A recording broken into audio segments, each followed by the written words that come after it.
Hare Krishna. Welcome to all the devotees for today's Bhakti Vaibhav class. I'm extremely sorry. Supposed to take class on Saturday and today I'm taking and troubling all of you. Though it is a holiday, all of you joined. First of all, would like to express my heartfelt wishes on this special occasion of New Year, Gudi Padava, Ugadi, etc. So this year is called as Krodhi Nama Samvatsara. The Panchanga readers, they are telling that this year there will be occasions for becoming angry. It may be by one's own or by surroundings or others or by natural circumstances, whatever it is. There is a possibility that people become Krodh. So the name itself is indicated as Krodhi Nama Samvatsara. There is a possibility of everyone becoming angry in this year. So be cautious, be conscious, and be careful, be compassionate, and be kind for our own good and for others' good. Just like that. Hare Krishna. So we'll begin with the chapter 11. So previously few weeks we have been discussing about the descendants of Daksha Prajapati. Daksha Prajapati initially he wanted to create progeny because the 10 out of 14 lokas have been destroyed completely because of the untimely rains. He has to repopulate those 10 lokas. He was trying to do with his mystic potency, but nothing was happening much. Then he went to Vindhya mountains, performed austerities, pleased Lord Vishnu. Lord Vishnu arranged a wife, and through that wife he begot 10,000 Haryashvas, sent them to Gurukul. Narada Muni sent them to one. Then he again begot 1,000 Savalashvas, sent them to Gurukul once again. Narada Muni sent them in the footsteps of their elder brothers, Haryashvas. Then Daksha became angry. He cursed Narada Muni and he kind of became indifferent to begetting children. Brahma came and told him, no, don't become like that. Don't lose any enthusiasm or hope. This time beget daughters. Instead of begetting sons, beget daughters so that Narada Muni will not touch them. So he begot 60 daughters. The 60 of them were given in marriage to different personalities. And then we have been seeing their children. 27 of them were married to moon, no children. 6 of them were married to different sages, Bhuta, Preta, Pishashas, etc. were born. 10 of them were married to Dharmaraj, different variety of devatas were born, like Vasu, Sagnis, etc. 17 were given in marriage to Kashyapa.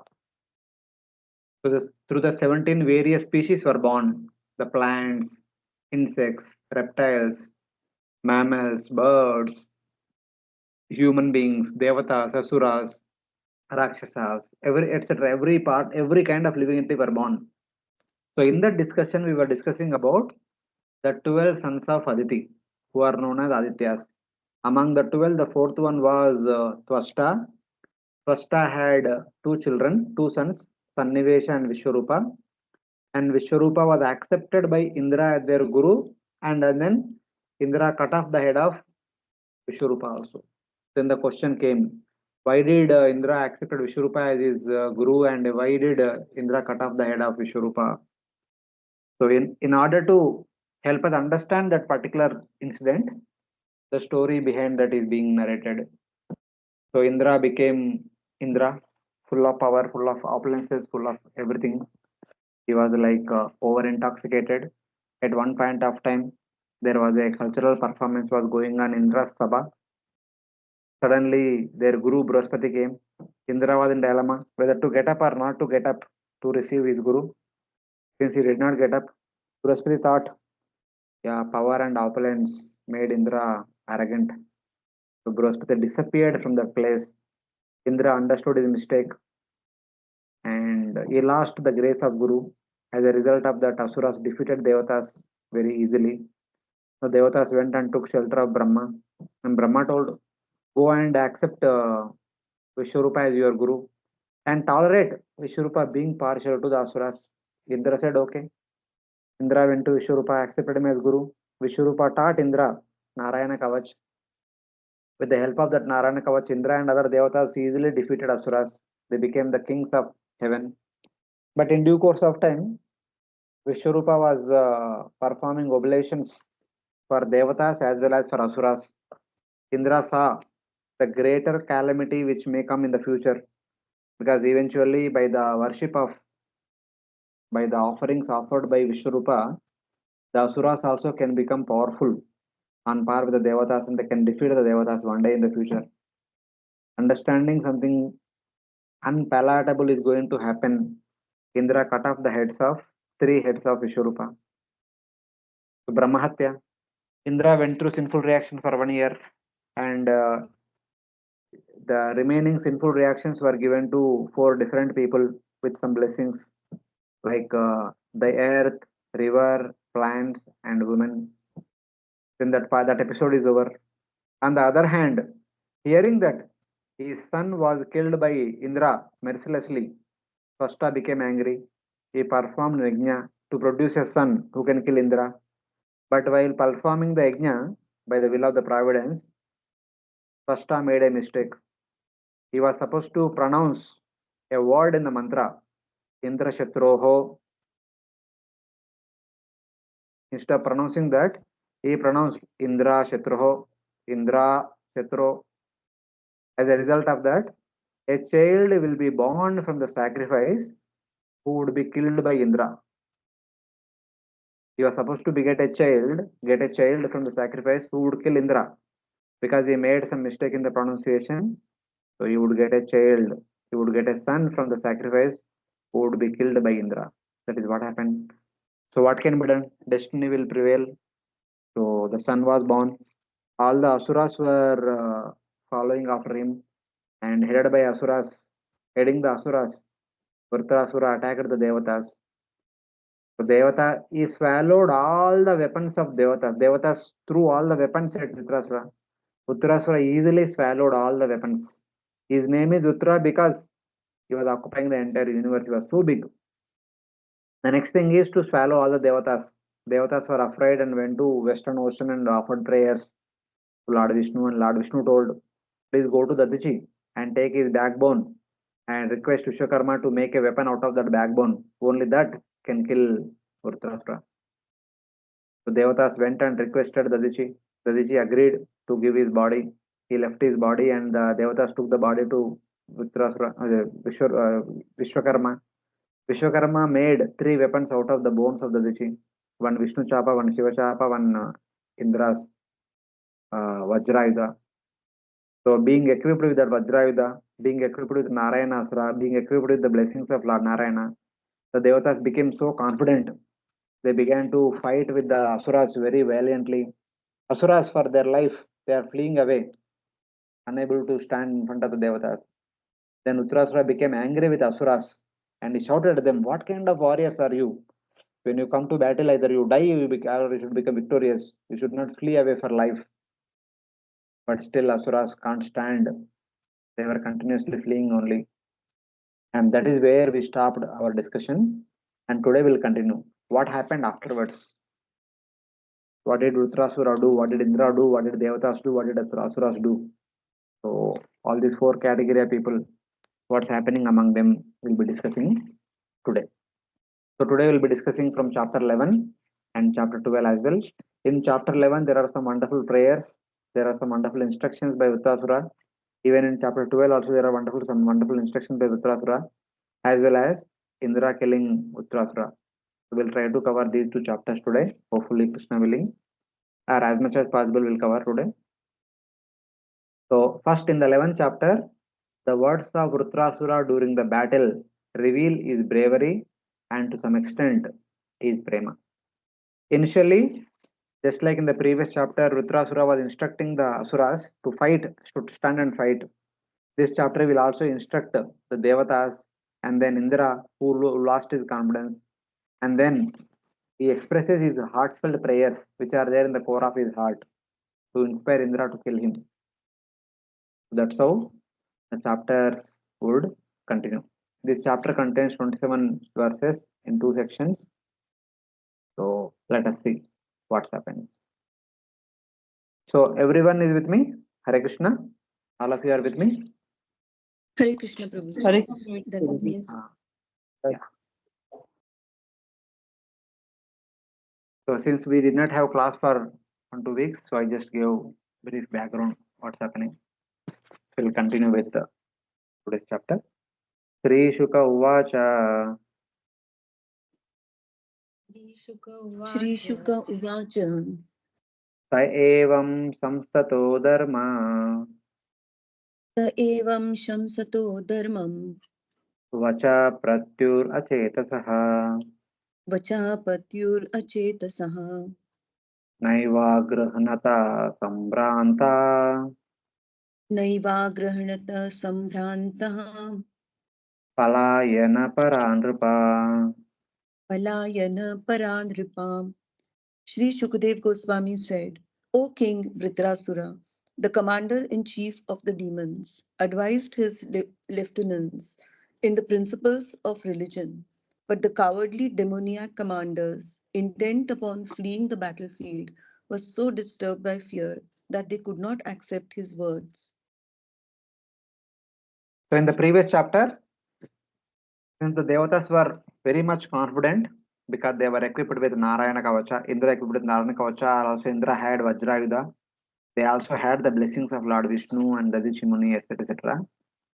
The Asuras were fleeing away, and Vrtrasura, in order to stop them, gave some good counsel. Hey, when you come to battlefield, you should fight till the death. You cannot flee away for life. Even when Vrtrasura, the demons, advised his father, the frightened and disturbed demons, intent upon fleeing the battlefield, could not accept his words. Even though he was speaking, but the Asuras could not patient enough to listen and follow and stay back and fight. They were fleeing away from the battlefield. So then what? Vishiryamanam pratanam Vishiryamanam Vrtanam asurim asurarshapha Asurim Asurarshabha kalanukulai tridashai Kalanukulai Stridrashai kalyamanam anatavat Kalyamanam Anathavat दृष्ट्वा तप्यत संक्रुद्ध Drishtva Tapyata Sankruddha इंद्रशत्रुरमर्षितः Indrashatrur Amarshitaha तान् निवार्यौजसा राजन् Tan Nivaryo Jasa Rajan निर्भर्तेदम् उवाचः Nirbhartsedamuvachaha. O King Parikshit, the demigods, taking advantage of a favorable opportunity presented by time, attacked the army of the demons from the rear and began driving away the demonic soldiers, scattering them here and there, as if their army had no leader. Seeing the pitiable condition of his soldiers, Vrtrasura, the best of the Asuras, who was called Indrashatru, the enemy of Indra, was very much aggrieved. Unable to tolerate such reverses, he stopped and forcibly rebuked the demigods, speaking the following words in an angry mood. Yeah. Seeing his shelterless soldiers shorted and pursued by the Devatas who were favored by time, Vrtrasura, the enemy of Indra, the best of the demons, angry and intolerant, blocked the Devatas and spoke to them as follows. So on one side, the demons were afraid for their life and they are fleeing away. And Devatas are not stopping. Devatas are still chasing after the fleeing away Asuras and throwing the arrows, etc. etc. So Vrtrasura, seeing everything, he became angry. One thing, Asuras are not stopping and fighting back. And the second thing, Devatas are not stopping fighting and the fleeing the Asuras. So Devatas also thought, hey, we got the opportunity, let us kill them. So like that. So in Vrtrasura became angry and he came in between the Devatas and Asuras. So till now he was shouting at the Asuras. Now we will chastise the Devatas. Because the Devatas are throwing weapons upon somebody who was fleeing away from the battlefield. That is not supposed to be. The demon soldiers acted as if without a master. So the demons are fleeing away. Generally, if you see Mahabharat battle and all, the warriors flee away for life when the commander in chief is not strong enough to protect his army. So here, though Vrtrasura was standing in front of them, because the Devatas were not fighting with Vrtrasura. Instead, they were fighting with the Asura's army. The Asura's army thought that, okay, Vrtrasura became fight, he's not doing anything, so who will protect our life? We need to protect our life. That's how they are fleeing away. That's why it is said, Anatham, as if there is no commander in chief, they are fleeing away for their own life. So now, Vrtrasura came and stood in front of the Devatas who were throwing arrows at the fleeing Asuras. Now we will speak some instructions to the Devatas very strongly. Hare Krishna. Mataji. Prabhuji, like this, like Vrtrasura's father, so to say, like means he was produced from Yagya. Twashta. Twashta, like he was a demigod. He is a demigod, no Prabhuji. And Yes. and his son, he is the demon, like, and he was made also the chief senapati of the demons, like that. Means demons accepted him and made him their chief, in spite of him coming from the lineage of Devatas. Because everyone knows he was created to kill Indra only. So, Twashta is the elder brother of Indra. Twashta and Indra were brothers only. Twashta is the elder brother. Okay. You remember this pastime of Ambarish Maharaj and Durvasa Muni? Yeah. Both of them are gentlemen only. But Durvasa Muni created a fiery demon to kill Ambarish Maharaj. Everything is happening in front of everyone's eyes. Not that it's happening something secretly. The same way here, he produced a person. See, so apparently one may say that okay, he should kill Indra only. But Indra he did this activity for the welfare of the Devatas. Sashta became so angry, he wanted to kill Indra as well as the Indra's followers also. Because when somebody is coming to kill the leader, the follower they cannot stay quiet. You can't say that okay, enmity is between you two only, and we stay away. Not like that. So even the other devatas will come to rescue Indra. Will come to protect Indra. So he created a demon in such a way that he would kill Indra and his supporters also. So understanding this, all the asuras immediately, because recently just now only asuras were defeated. So they always look for an opportunity where they can fight back devatas and gain sovereignty over heaven. When Vrtrasura was produced, all the asuras came. They said, "We are with you. Please let us go and do the needful. You kill Indra. Your duty is to kill Indra. Afterwards, we do the needful." So like that. That is a kind of something between them. Actually, the battle was between the two demigods, but means because it was taken the help of asuras, means Sashta after producing this Vrtrasura. So means in a way he had taken help of asuras to kill Indra. He has like not that. taken. He has nothing to do with asuras. The asuras took the help of Vrtrasura. Oh, okay. So Twashta has nothing to do with it. See, when two people are fighting, one person's behind, there are so many people. So one side one person is there, other side 100 people are there. So there are already previous enemies are there. So they came and said at him, so you are also enemy of him and we are also, he is our enemy and your enemy. So we both are friends. So like Okay. Okay. even And later on Prabhuji, in the 9th canto, if you have read in 9th canto also, when moon god kidnapped the wife of Brahaspati, so there was a fight between Devatas and Asuras. Asuras sided moon god, the Devata sided Brahaspati.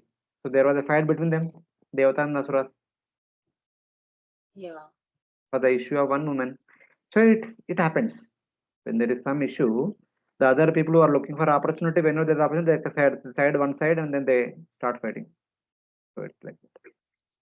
Okay. And one more thing, Prabhuji, like that Indra Shatru we discussed in last class, now, and today also you summarize, right? So when Vrtrasura came for fighting with the demigods like that, so he was aware that time that this was the mistake done and I will be killed by Indra, or it was revealed means Wait. Please keep this question to yourself only. We'll see. Today the whole chapter is about that discussion only. Okay, thank you.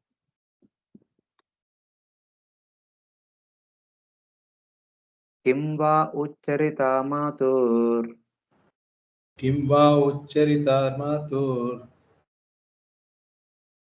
तावद्भि पृषतो हतै तावद्भिपृष्टतो हते नहि बीतादाश्लाघ्यो न हि भीतवादाश्लाघ्यो न स्वर्ग्यासुरमानिनाम्. न स्वर्ग्यासुरमानिनाम्.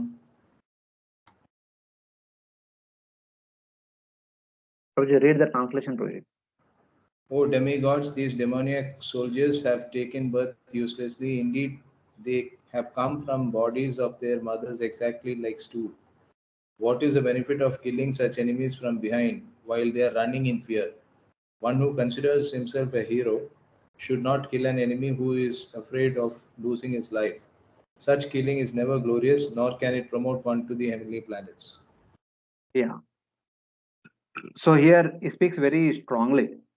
O Devatas, like mother's stool, what fame or dharma is there in killing fleeing demons from the back? Killing a person who is afraid is not glorious and does not bring swarga to those who think themselves valorous. So actually this word can be used for both, for the Devatas as well as for Asuras. First meaning is, because first of all the Asuras are fleeing away for their life. When somebody is fleeing away for life, one should not throw weapons against them, weapons at them. That is not the rule of the warfare. Since the Devatas are throwing weapons upon the Asuras who are fleeing away from the battlefield, so Vrtrasura was scolding at them very strongly. You people are like the mother's stool, Ucharita Matu.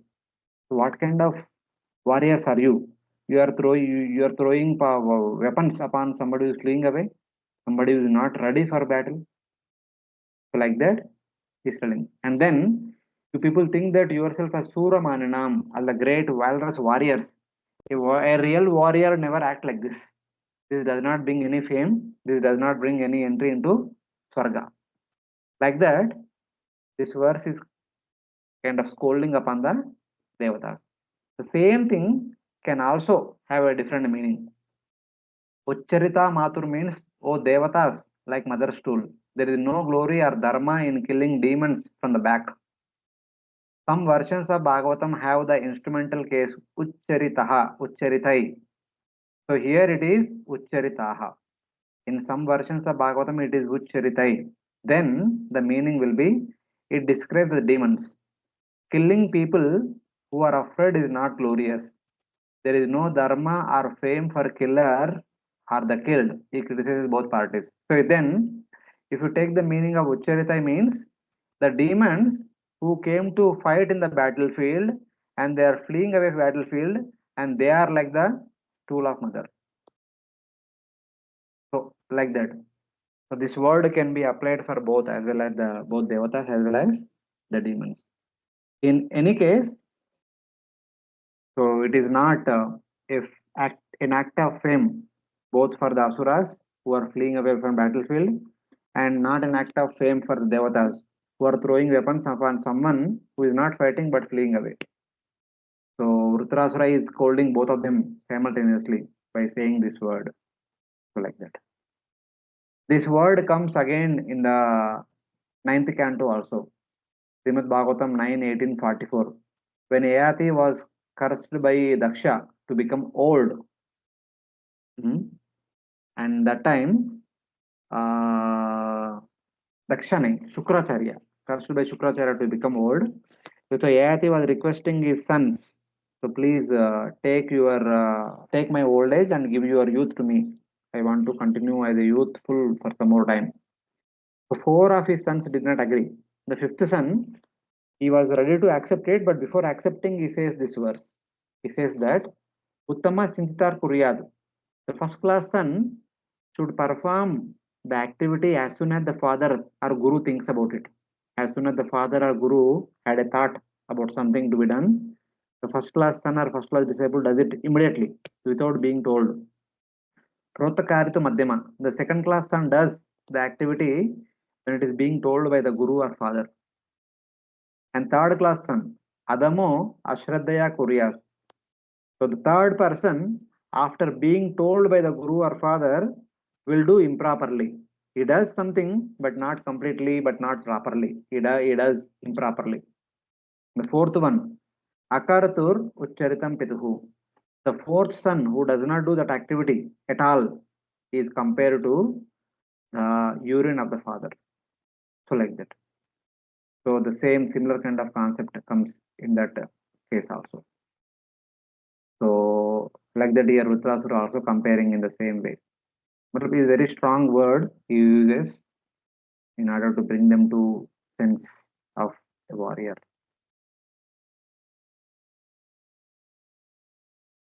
Then he further says, Yadiva pradane shraddha Yadi va pradhane shraddha saram va kshullaka hrudi saram va kshullakariti agre tishtata matram me agre tishtata matram me nachet gramya sukhe spruha. nachet gramya sukhe spruha. O insignificant demigods, if you truly have faith in your heroism, if you have patience in the course of your hearts, and if you are not ambitious for sense gratification, please stand before me for a moment. So now he is saying the Devatas, oh, you are fighting with the Asuras, and they are fleeing away. Now fight with me. I am standing in front of you. Try to fight with me. What do you want? For what you are fighting for? You are fighting for heaven. Let me see how do you get the heaven. Oh, insignificant Devatas, if you truly have faith in your heroism, if you have patience in the course of your hearts, and if you do not desire any more sense gratification, since I'll kill you, please stand before me for a moment. So now Vrtrasura is saying that the Asuras are fleeing for their life because they want their life. They don't want to die in the battlefield. If at all you also want to live anymore, you also flee away. Otherwise, stand in front of you and fight with me, and let us see how long you will continue to live. Like that, Vrtrasura is shouting at the Devatas.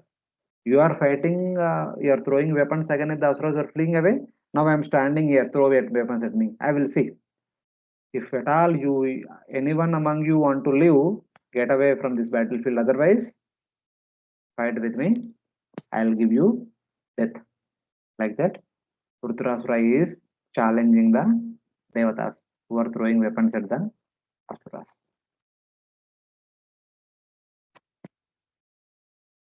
So now the fight will begin. Evam Suraganan Kruddho Evam suraganan kruddho Bhishayan Vapusharipum Bhishayan vapusharipun Vyanadat Samaha Prano Vyanadat sumaha prano Ena Loka Vichetasaha Yena loka vichetasa Tena Devagana Sarve Tena devagana sarve Vrutra Vispotanena Vai Vrtra visphotanena vai Nipetur Murchita Bhumao Nipeturmurchita bhumau Yataiva Shanina Hata.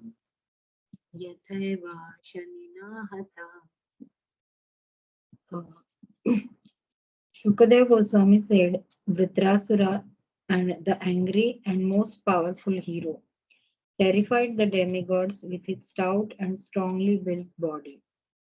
When he roared with a resounding voice, nearly all living entities fainted.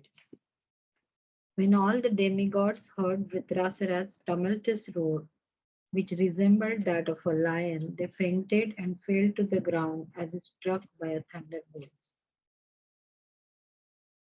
Powerful Vrtrasura, angry and terrifying the Devatas with his body, roared with a resounding voice, which made all living entities faint.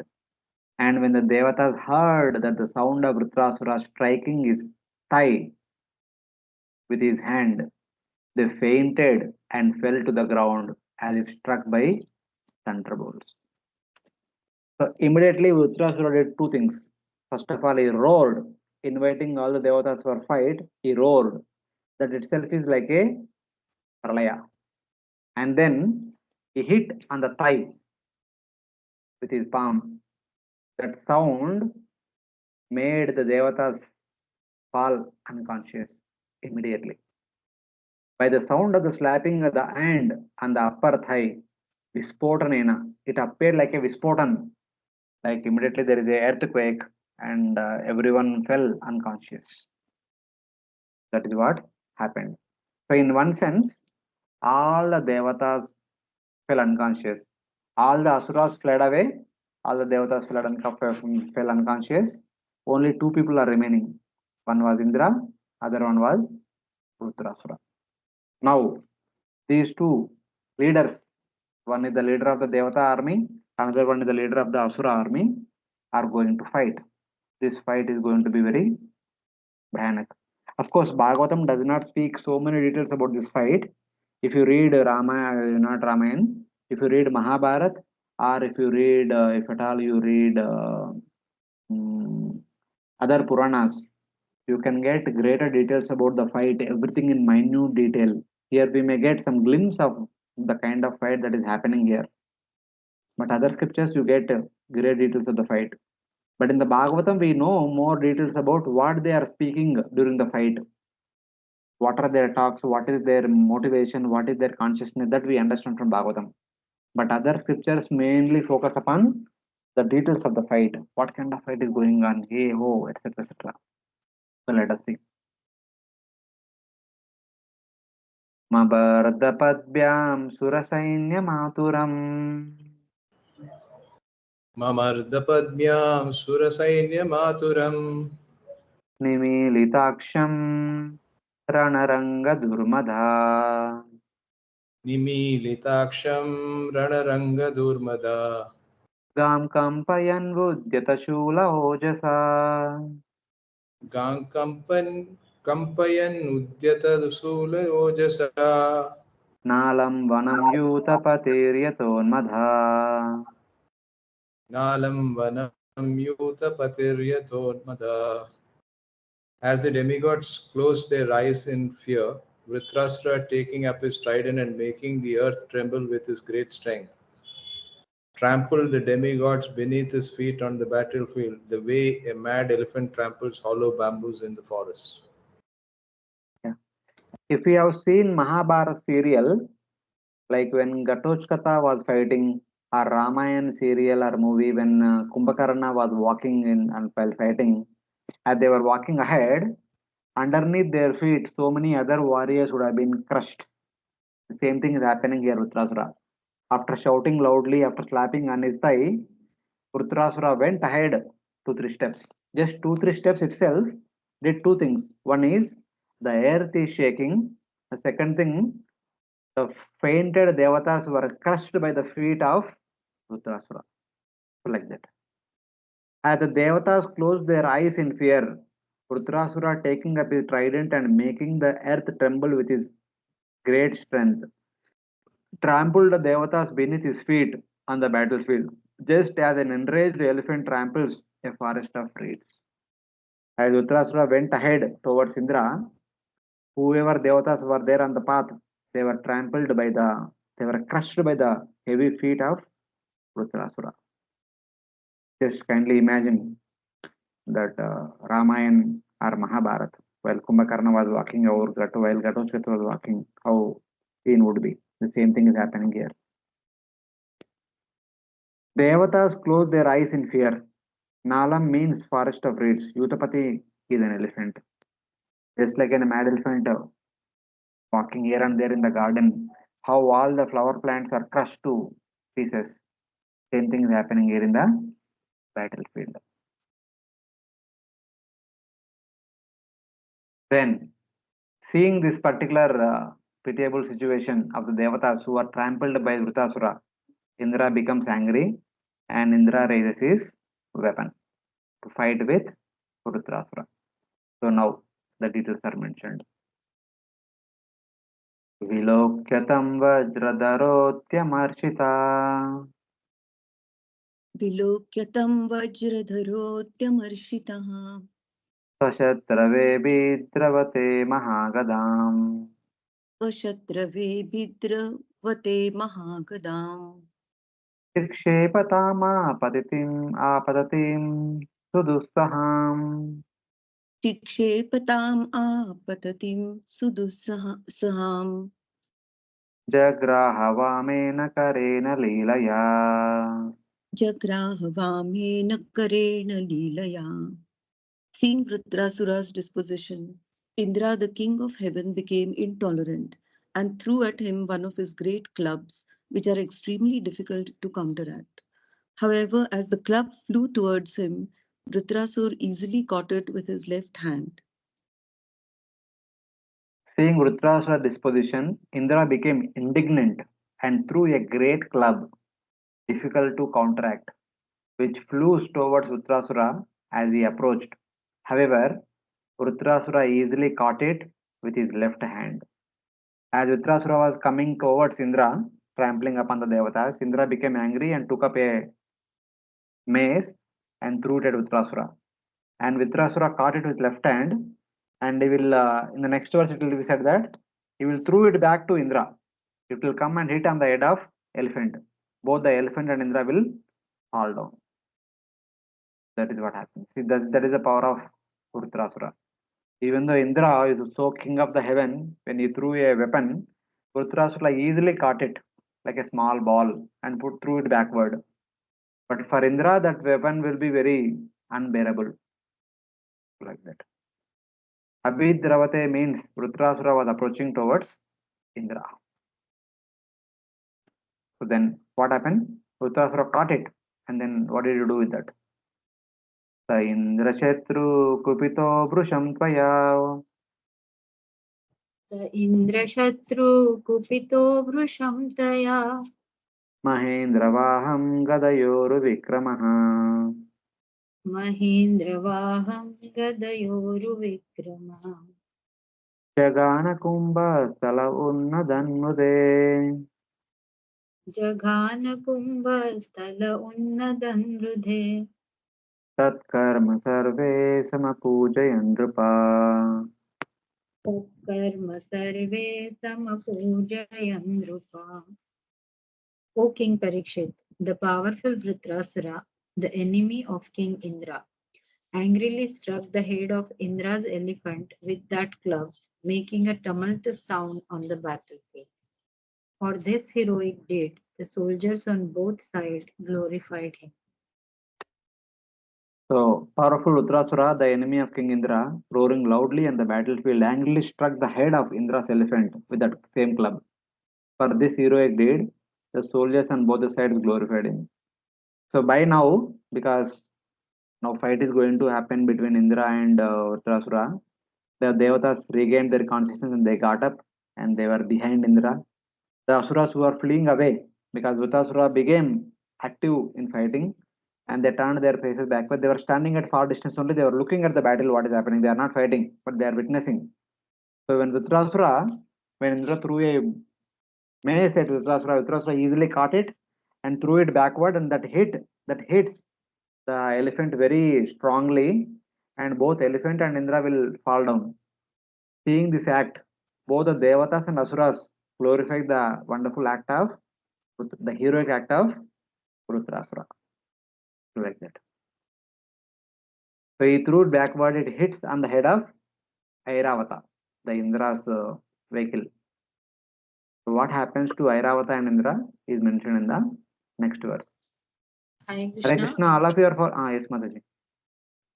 Prabhuji, like in Kurukshetra battle, how we saw that they used to fight in the morning from sunrise to sunset, and then later even they used to go to each other's camp and have food together or whatever like that. Similarly, here also we see that like soldiers from both the sides are glorifying him. So if somebody shows extraordinary valor of the fighting skills, like they are wholeheartedly appreciating it, irrespective of the warrior being of their own side or from the enemy's side, like that. Yes, yes. Yeah. See, of course, even though we hear in our Bhagavatam classes that both of them will meet and do whatever they want, that generally won't happen. But even if somebody goes to other camp, they will be received. Hmm. They will be received nicely. They will be given Ati Satkara. See, in the past, one may not agree with others' viewpoint. One may not agree with others' activities. But when the person is in front of you, they would respect that person. They would not show hatred openly. That was one of the cultural aspect in the past. But currently, even for small thing, we show so much hatred. We don't speak to people, or we don't treat them properly. We don't respect them. So, unfortunately, this is the Kali Yuga mentality now. Yeah, So this is even very yeah, unfortunate. uh, Govind Prabhu Even told once in one second. In one of the classes, he was telling in Sunday Feast classes, one of the army general. So there was a fight between India and Pakistan. At one point of time, the Pakistan warrior uh, spat upon the Indian warrior. The Indian warrior said that, now I cannot fight with you. Till now, there was a fight, but in that fight, I don't have anything with you, I don't have anything with me. I don't have any hatred towards you, don't have any hatred towards me. That fight was happening between two countries. We are fighting representing our country, and you are fighting representing your country. But since you have spat upon me, I am angry with you. So the fight cannot be fought out of anger, person to person. So the Indian Army general he said, I cannot fight with you. So he came back. See, that is the kind of when fight is fought, the fight should be fought for the sake of dharma. It should not be fought for the sake of one's own agenda. That was the rule of the fight. Hare So when Krishna, somebody Prabhuji. does, one second, like in the fight, when somebody does some extraordinary activities, everyone would glorify and immediately they would say that, okay, you have done something wonderful. I will show my skill. So I can also do something wonderful. So like that. Even Mahabharata war, when Arjuna and Karna was fighting, when Arjuna would throw arrow, Karna's chariot would go backward. When Karna would throw arrow, Arjuna's chariot would go backward. So Arjuna would praise Karna. See, he's so expert, so powerful. He was able to throw my chariot behind. And Karna would also glorify. You threw my chariot behind 10 feet. I'll throw your chariot behind 20 feet. So like that. See, personally there was some vengeance, but when they came in the fight is only between two skilled persons. The personal vengeance is not shown so much during the fight. So that is considered one of the war code. So yes, Mataji. Prabhuji, this sort of attitude should be present on both the sides.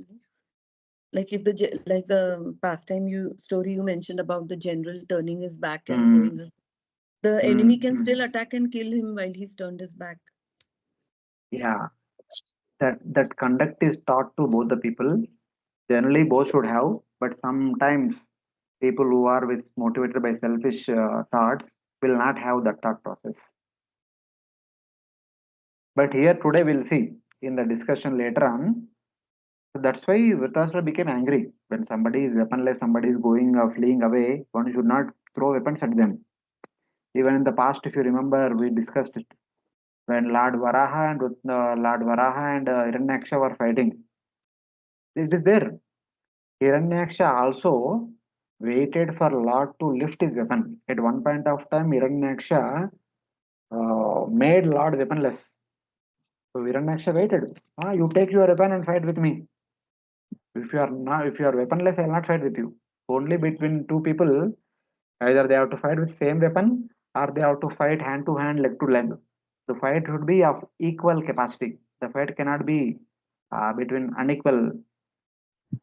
So it is like that.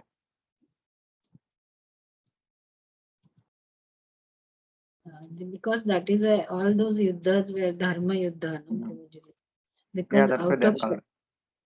out of personal anger, if somebody fights like this, it becomes animalistic fight. Animals Yes, fight. That. yes, yes, yes. Thank you. Others have any questions till now?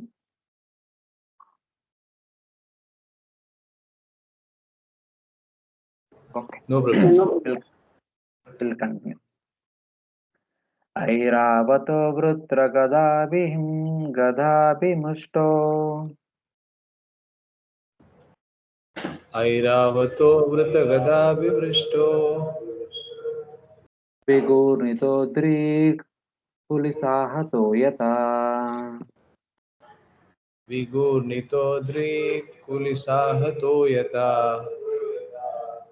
आपाशरद्भिन्नमुखा सहेन्द्रो अपासरद्भिन्नमुखा सहेन्द्रो मुञ्चन्नसृक्सप्त धनुर्भुषारथा मुञ्चन्नसृक्सप्त धानुर्भृसारता. Struck with the club of Vrtrasura like a mountain struck by a thunderbolt, the elephant Airavata, feeling great pain and spitting blood from his broken mouth, was pushed back 14 yards. In great distress, the elephant fell with Indra on its back.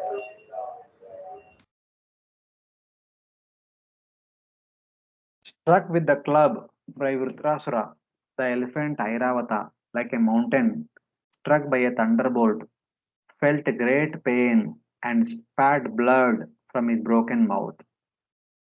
He was pushed back 14 ads, Saptadanu, along with Indra. So the elephant went backward to a distance of 14 ads, Saptadanu, the 7 bow lengths, along with Indra, and fell down, and from mouth coming the blood. That was the intensity of throwing of the weapon mace by Vrtrasura. 7 bows is 28 asas. One asa is 18 inches.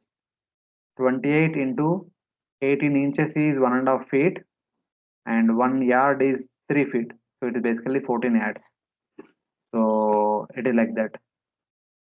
So 7 bows is equal to 28 asas, 28 hands, which is equal to 14 ads. That much distance it went back. So like that. So and that means bow length is about 4 hands. Every bow that warriors would fight is of 4 hands, so that they will be able to fight nicely.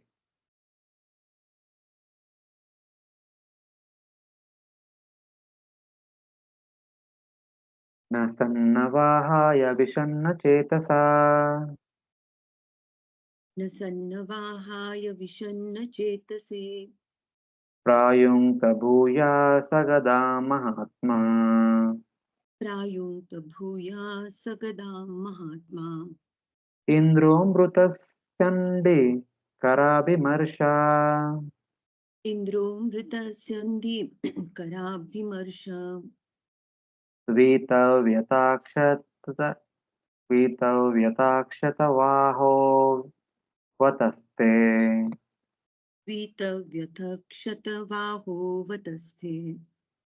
When he saw Indra's carrier elephant thus fatigued and injured, and when he saw Indra morose because his carrier had been harmed in that way, the great soul Vrtrasura, following religious principles, refrained from again striking Indra with the club.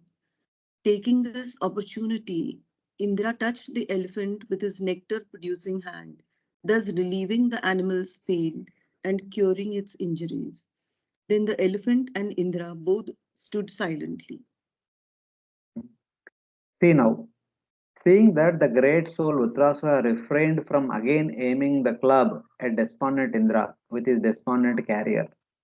Taking this opportunity, Indra stood there and touched the elephant with his nectar-producing hand to relieve the animal of its pain and its injuries. So when Indra fell down, yeah, the Airavata fell down and Airavata was bleeding from his mouth. It is almost fatigued and cannot get up on its own. So this is the right opportunity for Vrtrasura to kill both Indra as well as the Airavata, but it did not do because the other party is not ready to fight. Not, मतलब they are घायल हो गया. They were injured. So he waited for them to uh, get recuperated, something like that. So since Vrtrasura was waiting, so Indra to get up and Airavata to get up, they should be ready for fight. So in the meantime, Indra got up and he touching his hand upon the head of Airavata. He made Airavata recover completely. So Vrtrasura did not aim his club at Indra once again with his despondent carrier. Indra's hand flowed with nectar. By its touch, the elephant was relieved of its pain and injuries. In the meantime, he became recovered. So this was the one of the important point that Arjuna became angry with all the warriors and he took a vow that tomorrow I will kill all those people, especially what was his name? Whom Indra vowed, Arjuna vowed to kill Jayadratha. Because in a war field, when a warrior is fighting, when a warrior becomes fatigued, he can't lift the weapon anymore. So no one should throw weapon against him. He should be given some time to get recovered and fight again. When the warrior is weaponless, when the warrior is chariotless or vehicleless, other side warrior should not throw weapon at him. And the two, the war code is one warrior should fight with one warrior. But on the 13th day, when Arjuna was taken away to a far distance by Samsattakas, the 6th able warriors were fighting with Abhimanyu, and in spite of Abhimanyu was being injured so much and his chariot was broken into pieces, he has no weapon, no armor and nothing. Still the other side they were throwing arrows. And the more than that, when a person becomes injured, the other warriors can come and help this warrior so that this warrior can get some time to take rest and get recuperated and get adjust himself with a new vehicle and new armor and new weapons and come back for fight. But Jayadratha did not allow that to happen. Jayadratha did not allow any other warrior go and help Abhimanyu. So Arjuna was very much angry with Jayadratha that day and he took a vow that tomorrow I will kill Jayadratha or I will die myself. Because Jayadratha went against war code that day. So it is like that. Even if you see the fight between Bhima and Karna in one of those days when the fight was happening, 7 times almost Karna was defeated by Bhima. Karna became weaponless and chariotless, and Bhima released him. Since you are weaponless, you are chariotless, I cannot kill you. You go and come back with another chariot. Like that, Karna went and came back with another chariot with another weapons for 7 times. And the 8th time, somehow, Karna became very angry and he made Bhima weaponless. But Karna, as if he defeated Bhima effortlessly, he shouted at Bhima and he scolded at Bhima saying that you are only meant for eating food and you are not fit for fighting. You go to kitchen and cook food. Like that he shouted insulting words at Bhima. But Bhima could have killed him 7 times just before this. Because Bhima did not kill because Arjuna vowed that he will kill Karna. So these are some of the war codes the people would respect and follow when it is required. So it's like that. Same thing is happening here between Vrtrasura and Indra. Hare Krishna, Prabhuji. Ah. Prabhuji, here it is mentioned that the his nectar producing hand. What it means, Prabhuji? That means Indra, see, Devatas all drank nectar. The nectar is there with them. The nature of nectar is to rejuvenate or make you immortal, at least for 1 month or a period. Here the horse was completely injured. See what we will do when we are injured? We go to hospital. We put, I mean, the doctor will do the first aid, put some ointment, they clean the wounded area, they put some ointment and put that bandage, and they will give us TT injection, they will give us some tablets. What all these things are doing? The cleaning process, the ointment, the bandage, TT injection, and the tablets. Huh? Healing, trying to But heal. the healing will happen after a long time. At least we may take a weekdays, 1 week. Yeah. But Indra, by his touch, he is healing the elephant immediately because his personality is having the nectar in within him. The touch of his hand heals the elephant immediately. It is like that. Oh, means because Instant healing. demigods, they have already drank the nectar. That is why their also has that properties of nectar, like that. Because of that, Yes, yes, yes, yes, yes. Instant healing. Even if somebody dies also, by the touch, Indra can bring him back to life. That is the power of Amrita. Prabhuji, like in this light, when we try to see, then in spite of having the nectar, means having drank the nectar and they know the power of nectar, still why the demigods used to become so afraid, means whenever such any calamity used to come, they immediately ran to. See, same thing. It does not mean that you can use whenever you want. Not like that. When there is a war code, you follow war code. When it is required, you use it. Like for example, Arjuna had Brahmastra, Arjuna had Pashupatasra. With the very first instant, the very first day itself, Arjuna would have thrown Brahmastra and Pashupatasra and would have killed all the Kaurav army. In 1 second, he could have killed everyone. Why he did not do?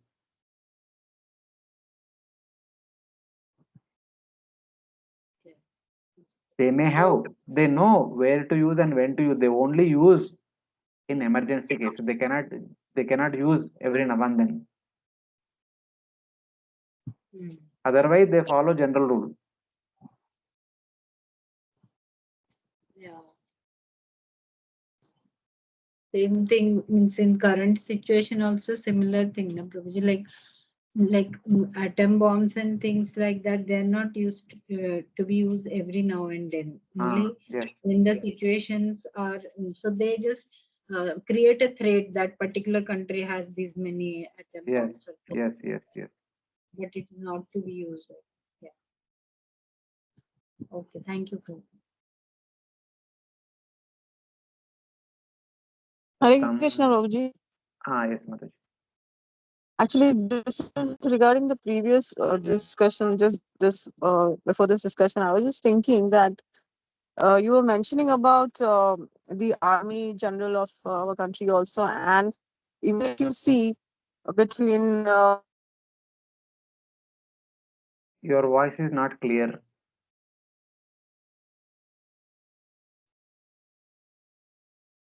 Now can it you is hear now, completely Prabhuji? gone.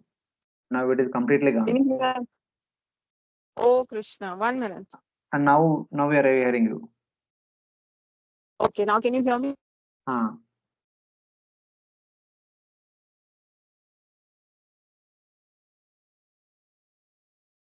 Hare Krishna.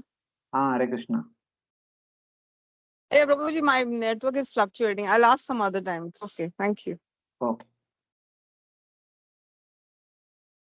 Satam Rupendra Havakamaya Ripum Satam Nrupendra Havakamya Ripum Vajrayudam Vrarthat Hanam Vilokya Vajrayudham Bhratruhanam Vilokya Smaramscha Tatkarmanrushamam Aham Mamha Smaram Kshatat Karmanrusham Samamha Shoke Namohe Sanjagada.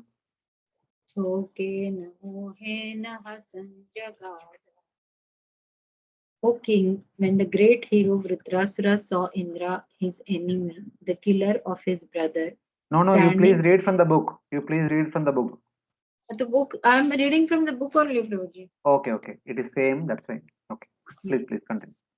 O king, when the great hero Vrtrasura saw Indra, his enemy, the killer of his brother, standing before him with a thunderbolt in his hand, desiring to fight, Vrtrasura remembered how Indra had cruelly killed his brother. Thinking of Indra's sinful activities, he became mad with lamentation and forgetfulness. Laughing sarcastically, he spoke as follows. Yeah. Now Vrtrasura got an opportunity to criticize Indra. See, you killed my brother who was weaponless. I cannot kill you weaponless. See now, when Indra fell down because of that blow, Airavata Indra fell down, Vrtrasura stood. So Vrtrasura had an opportunity to kill him. But Vrtrasura did not kill, but instead he wanted to insult Indra. He said, you killed my brother weaponless who was in meditation. But I could have killed you for that. But I don't kill you because I follow the war code. Something like that. Vrtrasura is mocking at Indra. Vrtrasura, desiring to fight and remembering Indra's sin, laughed and then spoke in lamentation and bewilderment. So now Vrtrasura is going to speak to Indra for next many verses. The rest of the chapter is all about Vrtrasura is speaking to Indra and Vrtrasura speaking to himself. Sri Vrtra Uvacha Sri Vrtravacha Dishtya Bhavan me Samavastito Ripur Dishtya Bhavan me Samavistaripur Yo Brahmaha Guruha Bhratruha cha Yo Brahmaha Guru Ha Bhraturha cha Tishtarnao Udyam Asattamatvaya Drishtyanmudyaham Asattamatya Tvaya Mashula Nirbinna Drusha Drudachirat. Machula Nirbinna Drishadridachira. Sri Vrtrasura said, he who has killed a Brahmana, he who has killed a spiritual master, indeed, he who has killed my brother is now, by good fortune, standing before me face to face as my enemy. O most abominable one, when I pierce your stone-like heart with my trident, I shall be freed from my debt to my brother.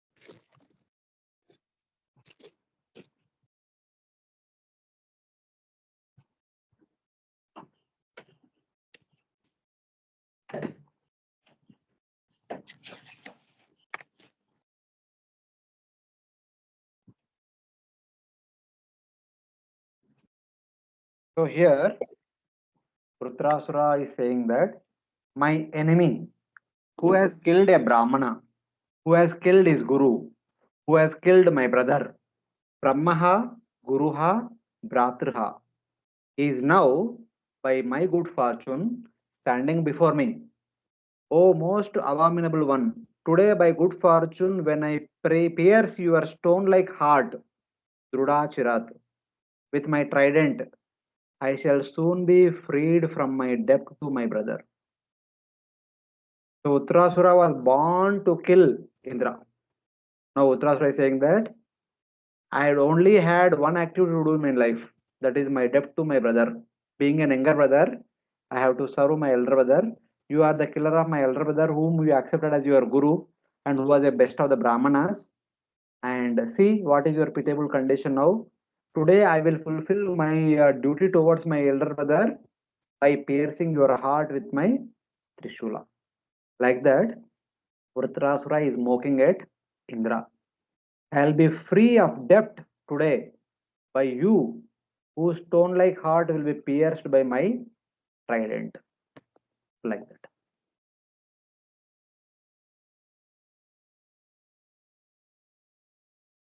Further he continues. Yo no vrajasyatmavido dvijater yo no ग्रजस्यात्मविदो द्विजातेर् गुरोरपापस्य च दीक्षितस्य गुरोरपापस्य च दीक्षितस्य विश्रव्य खड्गेन शिरांशव अवृषत् विश्रभ्य खड्गेन शिरांस्यपृच्छत् पशोरिवा स्वर्गकामा पशोरिवा करुणा स्वर्गकामः.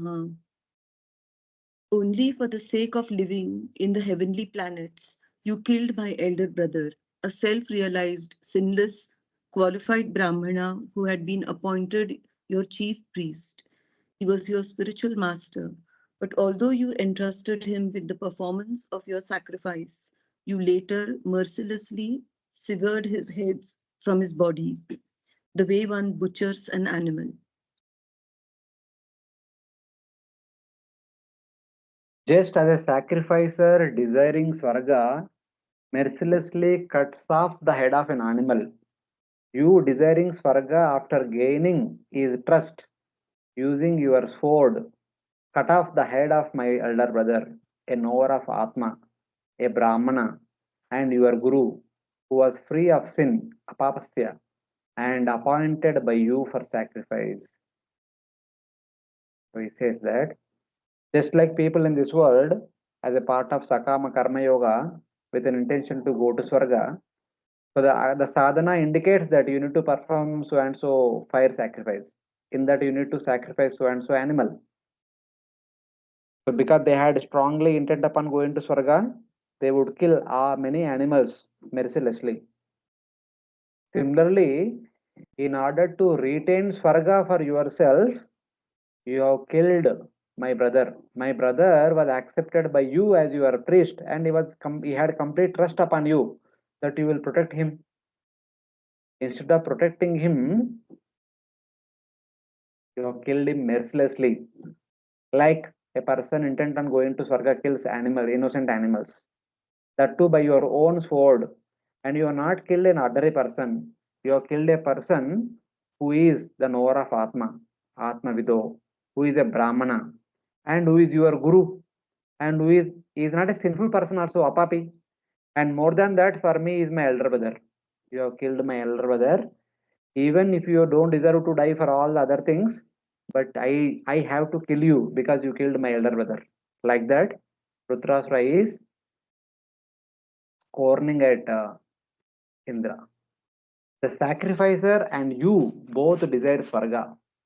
The plural is used to indicate that Indra killed not one person but many. That Vishwarupa is not only a single Brahmana, he was Guru, he was Brahmana, he was my brother, and he was Apapi. So like that, so many. So it's like you have not killed one person, but you have killed many people. So you should be killed. You should be killed. You should be killed many times. Like that, Vrtrasura is scorning at Indra. Like that. Hare Krishna, Prabhuji. Prabhuji, although this is not the subject matter of this verse currently, but still, like this is the subject last two chapters we are reading. Is there any shastric injunctions that in what condition Guru can be killed?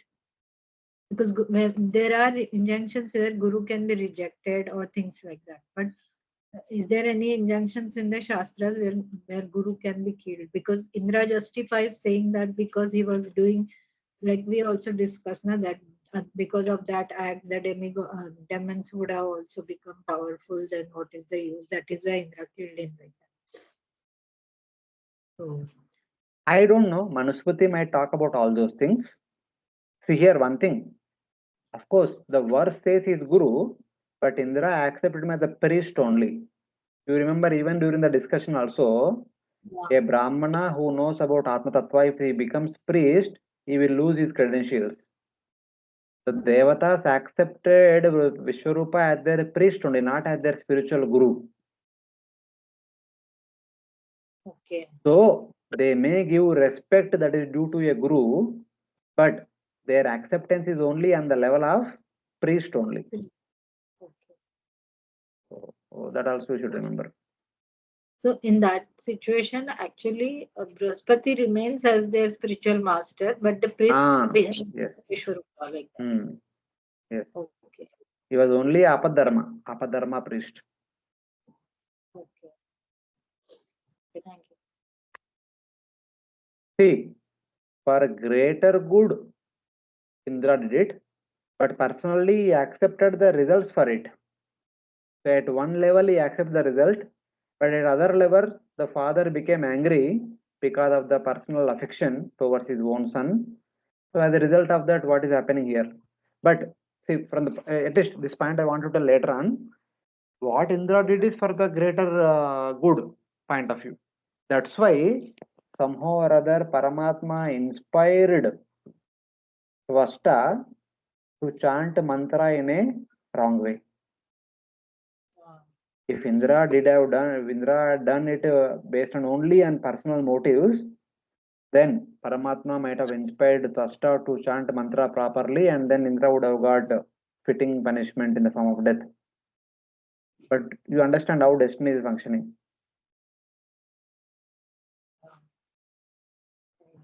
So in one sense, Paramatma is indirectly indicating that what Indra did is, of course, he should not have done that, but he did it for the greater good. So for which he also went through reactions, and he also had to go through now what is going to happen is all as a result of that only. So it has to happen.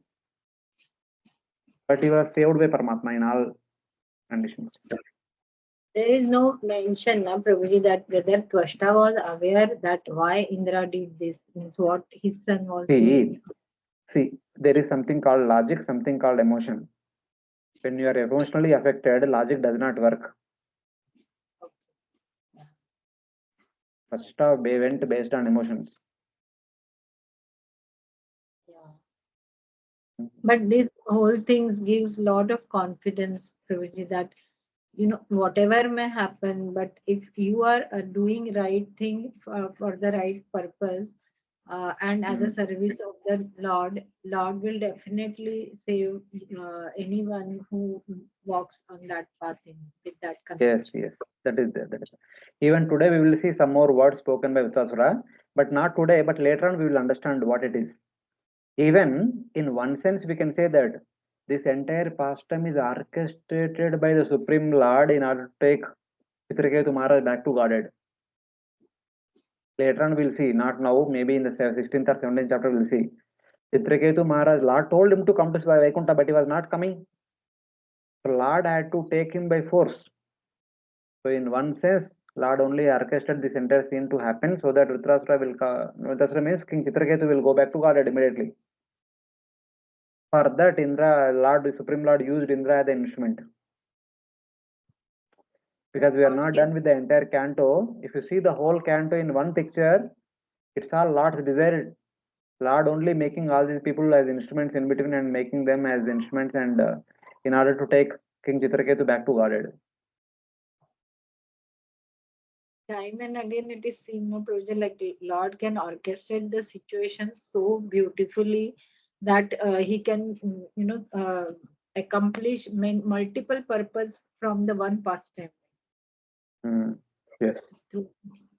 So from this pastime we see how Vrtrasura's qualities are established. Chitraketu Maharaj devotion is established. He is going back to Godhead. In between Dadiji, how Dadiji's surrender is also established for the greater good. He is ready to give up his life. And Devata surrender is also established. So many things we can understand. So it's like that. It's all happening under the supervision of Supreme Lord only. If you take one event separately, we can't get why things are happening like that.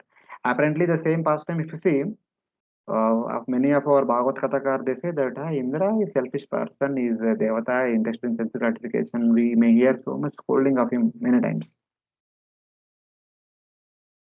And if you read same pastime in Mahabharata, there Vrtrasura is portrayed as Asura and Indra is portrayed as Sura, the hero. So that is there. So the different things are there. So we cannot take event just like that. We need to see the whole pastime in total and then see why things are happening the way they are happening. Then it makes sense. And also proves like different scriptures are for different class of people, so they will portray the same scene from the different angle, so that it matches with the wavelength of that particular readers, like that. So Mahabharata and all the karmis more they will read and things. Yeah, that is So that is true. That is, but now you come to Bhagavad Vidhi, so you should give the overall perspective, the same pastime. You should know the everything in all different levels. You should understand. actually, Prabhuji, through your classes only, means at least I have come to know the position of the devatas very clearly. Otherwise, it was very biased opinion always in my mind also through hearing. Because many times that is Yes, what yes, we hear. That is what we hear in our yes. regular program. Yeah, because last two classes, like you explained that na that mantri mandal, how there are some people working in the back, how in the temple also. So it really has made a lot of impact and has changed the view of about devatas for me. Thank you, Prabhu. Yes, Prabhuji. Even I never knew that Indra was doing all this to retain his position so that he could serve the Lord better from that position. Even I looked at Indra as an enemy. Yeah, Of course, not enemy, but not only selfish. his position, the position of everyone. See, if he lost, the all Devata community is lost. No one can serve. It is not one person service. 3.3 crore Devata service will be hampered. Yes. Thank you So very that's much, like Prabhuji. even we see maybe in the upcoming class 13 chapter, the act is done for the well-being of everyone, but Indra alone takes the responsibility of reactions. Just like previously killing of Vrtrasura, killing of Vishwarupa, after killing Vrtrasura also, he alone go through the reactions. Benefit is got by everyone, but the reaction got by the leader. So from that point of view, think, see the whole picture. And just now I mentioned that this whole event is happening because Lord wants Vrtrasura to go back to Godhead, Chitraketu Maharaj go back to Godhead, and Indra becoming the person who is going through reactions. So that means, see the surrender of Indra. Indra is ready to do anything for the sake of Lord. Yes. Like that.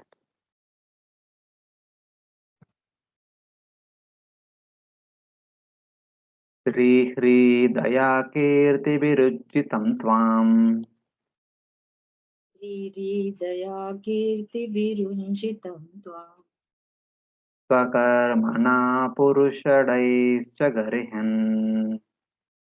स्वकर्मणा पुरुषदैश्च गर्यम् Krishre Namashula Vibhinna Deham कृच्छ्रेण मच्छूलविभिन्नदेह Aspruštavahnim Samadanti Kritra अस्पृष्टवह्निं समदन्ति गृध्रा. Indra, you are bereft of all shame, mercy, glory, and good fortune. Deprived of these good qualities by the reactions of your fruitive activities, you are to be condemned even by the man-eaters Rakshasas. Now I shall pierce your body with my trident, and after you die with great pain, even fire will not touch you. Only the vultures will eat your body. There is one point once going through told in one of the classes. The Brahmanas can tolerate any kind of verbal insults, but they cannot tolerate physical pain. Of course, this point he told in relation to Karna. When Parshuram, after teaching all the weaponry to Karna, one day Parshuram was sleeping on the, keeping his head on the thighs of Karna. So at that time, one bumblebee comes and causing wound upon the thigh of Karna. So he was eating off the flesh of Karna and the blood is coming out. And at one point of time, the blood touches the body of Parshuram and Parshuram gets up because of the touch of the blood. And then Parshuram understands, what is this? You introduced yourself to be a Brahmana, but your act is not like that of a Brahmana. Brahmanas cannot tolerate physical pain. They can tolerate verbal insults, because one of the important quality of Brahmanas is Saroriva Saishnuna. They need to be more tolerant than that of a tree. They tolerate all the verbal insults, but they cannot tolerate physical pain. On the other hand, Kshatriyas can tolerate any amount of physical pain, but they cannot tolerate any small insult. Here, Vrtrasura wanted to get killed by Indra. From one point of view, Indra already lost confidence by one blow only. Now, Vrtrasura wanted to produce anger within Indra. In order, because Vrtrasura wanted to die and go back to Godhead. That is only possible if Indra kills him. So Indra already lost confidence. Indra can only kill him only when he becomes insulted and he becomes angry because of that insult. So Indra, like a Kshatriya, he is not supposed to tolerate any verbal insult. So that's why he was criticizing or scolding left and right, anything, so that Indra becomes angry and he will kill me and I will go back to Godhead. That was the motive of Vrtrasura. As with that intent, he was speaking all these words. And now he is telling that vultures alone will eat your body, which is devoid of beauty, reserve, mercy, and fame, which will be pierced by my trident and will be untouched by fire, being detested even by flesh-eating Rakshasas. He is telling that I will pierce you with my trident in such a way that even the fire does not touch you. Even the flesh-eating Rakshasas will not have a desire to eat your body, and no one will be there to perform your final rites. Instead, your body, which is become very ghastly, will be food for the vultures. So, like that, he was like, for a Kshatriya, dying in the battlefield is a deserving death, but afterwards, he will be given honorary funeral rites. But now he is telling that you don't deserve to get honorary funeral rites, because you killed your guru, you killed a Brahmana, you killed my elder brother, you killed a papi, you killed a person who is self-realized. For that, you will be killed by me mercilessly, and your whole body becomes very unlookable. No one can look at your body, even the Rakshasas. Only jackals and vultures will feast upon your dead body. Like that is telling. To enrage Indra, all these things he was saying. So like that. See whether the mistake made by his father Twasta by chanting that mantra, whether Vrtrasura knows or not, that we don't know. But Vrtrasura surely one thing he knows. Indra has come with Vajrayudha, which was inspired by in Lord Vishnu. And more than that, I am done with all the things in this material world. I have to go back to Godhead. Only if I am killed by Indra, I will go back to Godhead. Somehow or other, I need to inspire Indra to kill me. For which whatever is to be done, he is doing. In order to incite anger in Indra, he is scolding Indra left and right. So that is we have to see.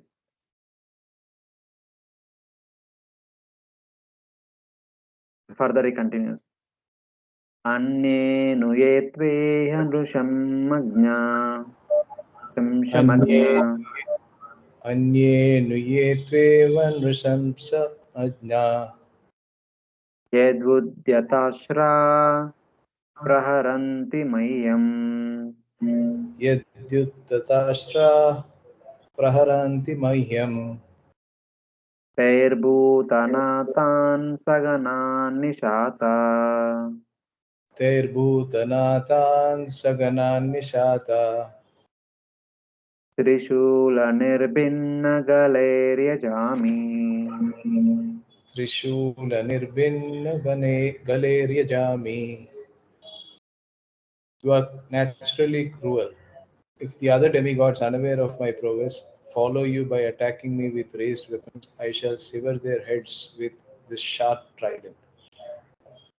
With those heads, I shall perform a sacrifice to Bhairava and other leaders of the ghosts, along with their hordes.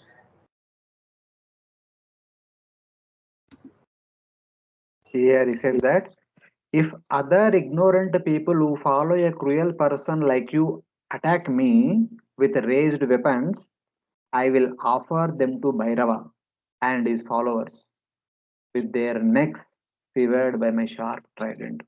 He's telling that anyway, I'll kill you if somebody comes to protect you in between. I will cut their heads and I'll offer them to Bhairava and his followers, Bhuta Preta Pishachas. So, like that, he's actually he already insulted Indra and he's insulting the other Devatas also. If somebody comes to protect you in between, I'll cut off their necks before killing you. And first of all, I'll offer them to Kala Bhairava and then I'll kill you.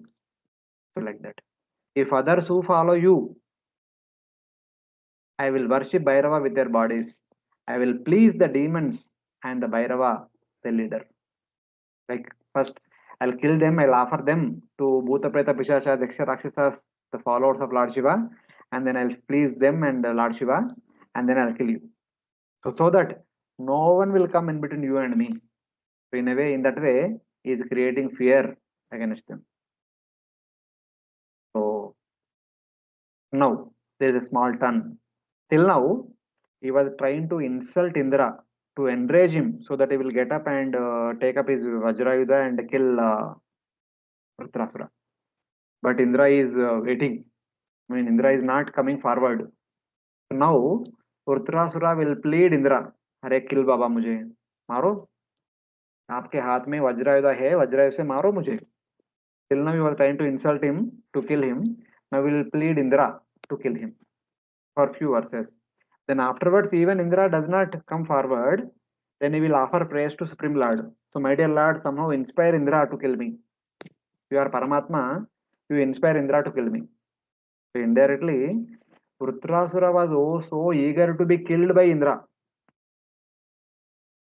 So he was making, I mean, Sama, Deveda, Dana, Danda. He was trying to do something so that Indra will kill him immediately and he will go back to Godhead. He was eager to go back to Godhead. So this is how we have to understand these verses. Any questions till now? Now the section is changing.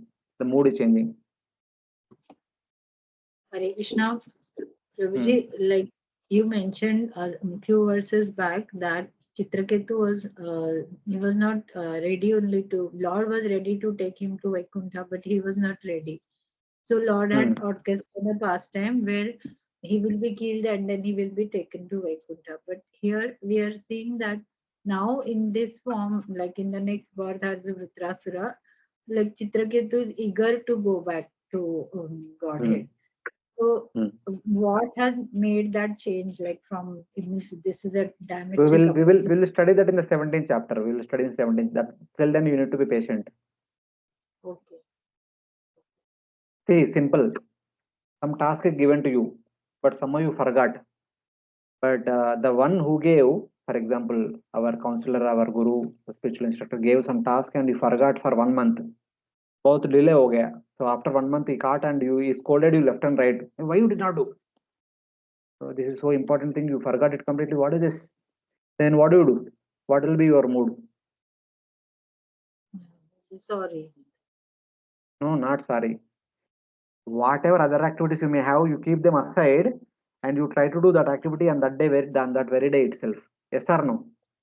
Yes. You say sorry and you say that I'm sorry, I forgot. Today by tonight I will complete it. Yes or no? Yes. Same thing.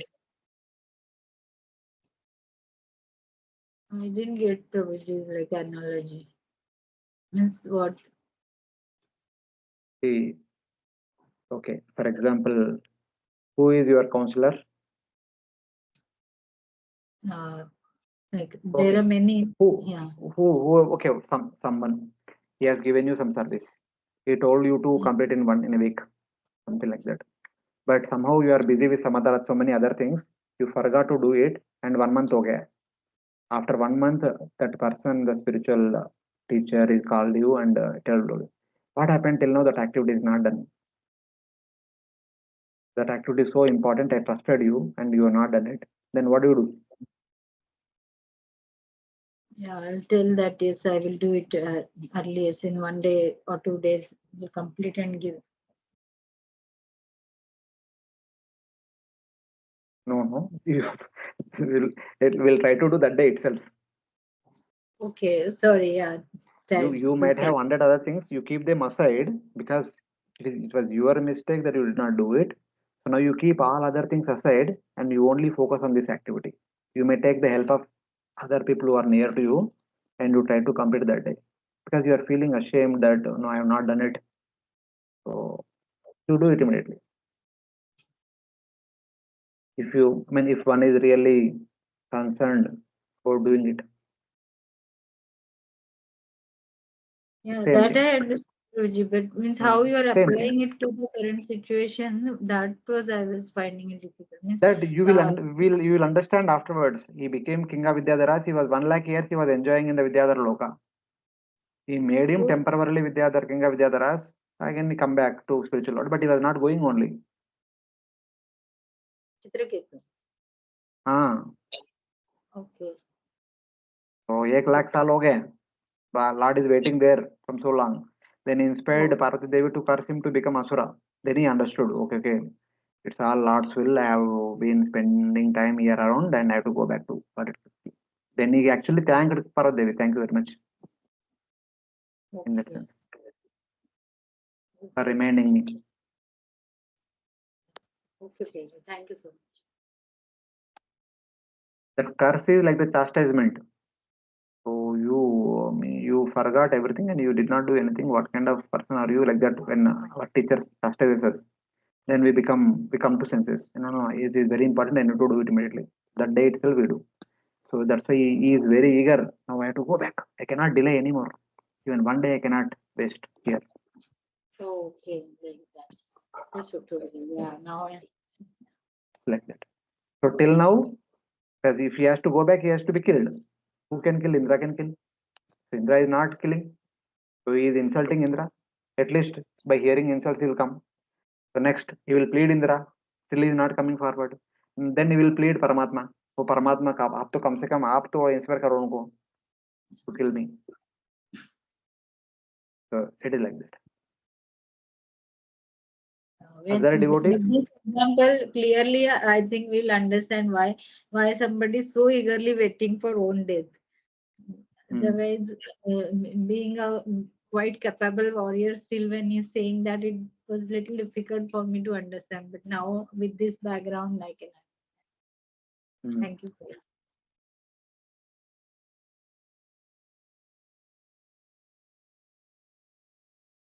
Other devotees have any questions? Prabhuji, if the understanding is correct, Vrtrasura is trying to provoke Indra to kill him fast so that he can go back to Godhead soon. Perfect. 100% perfect. Otherwise, if it is not that case, Vrtrasura would never insult Indra like that.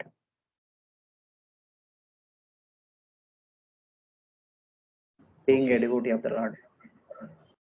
Yes. Other devotees? No difficulty, Prabhuji. Thank you. Okay. So anyway, we are going very slow. We should do it. So, but this section is important. We will do nicely. Should we take a small break for a couple of minutes? Sure, Prabhuji. It's more than 1.5 hour. Devotees might feel थोड़ा Yes. आगे पीछे चलकर थोड़ा relax हो जाइए. 2-3 minutes. Yes. We'll continue. The next section we have prayers and all. We need to discuss it nicely. Yeah.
Hare Krishna. Devotees are around.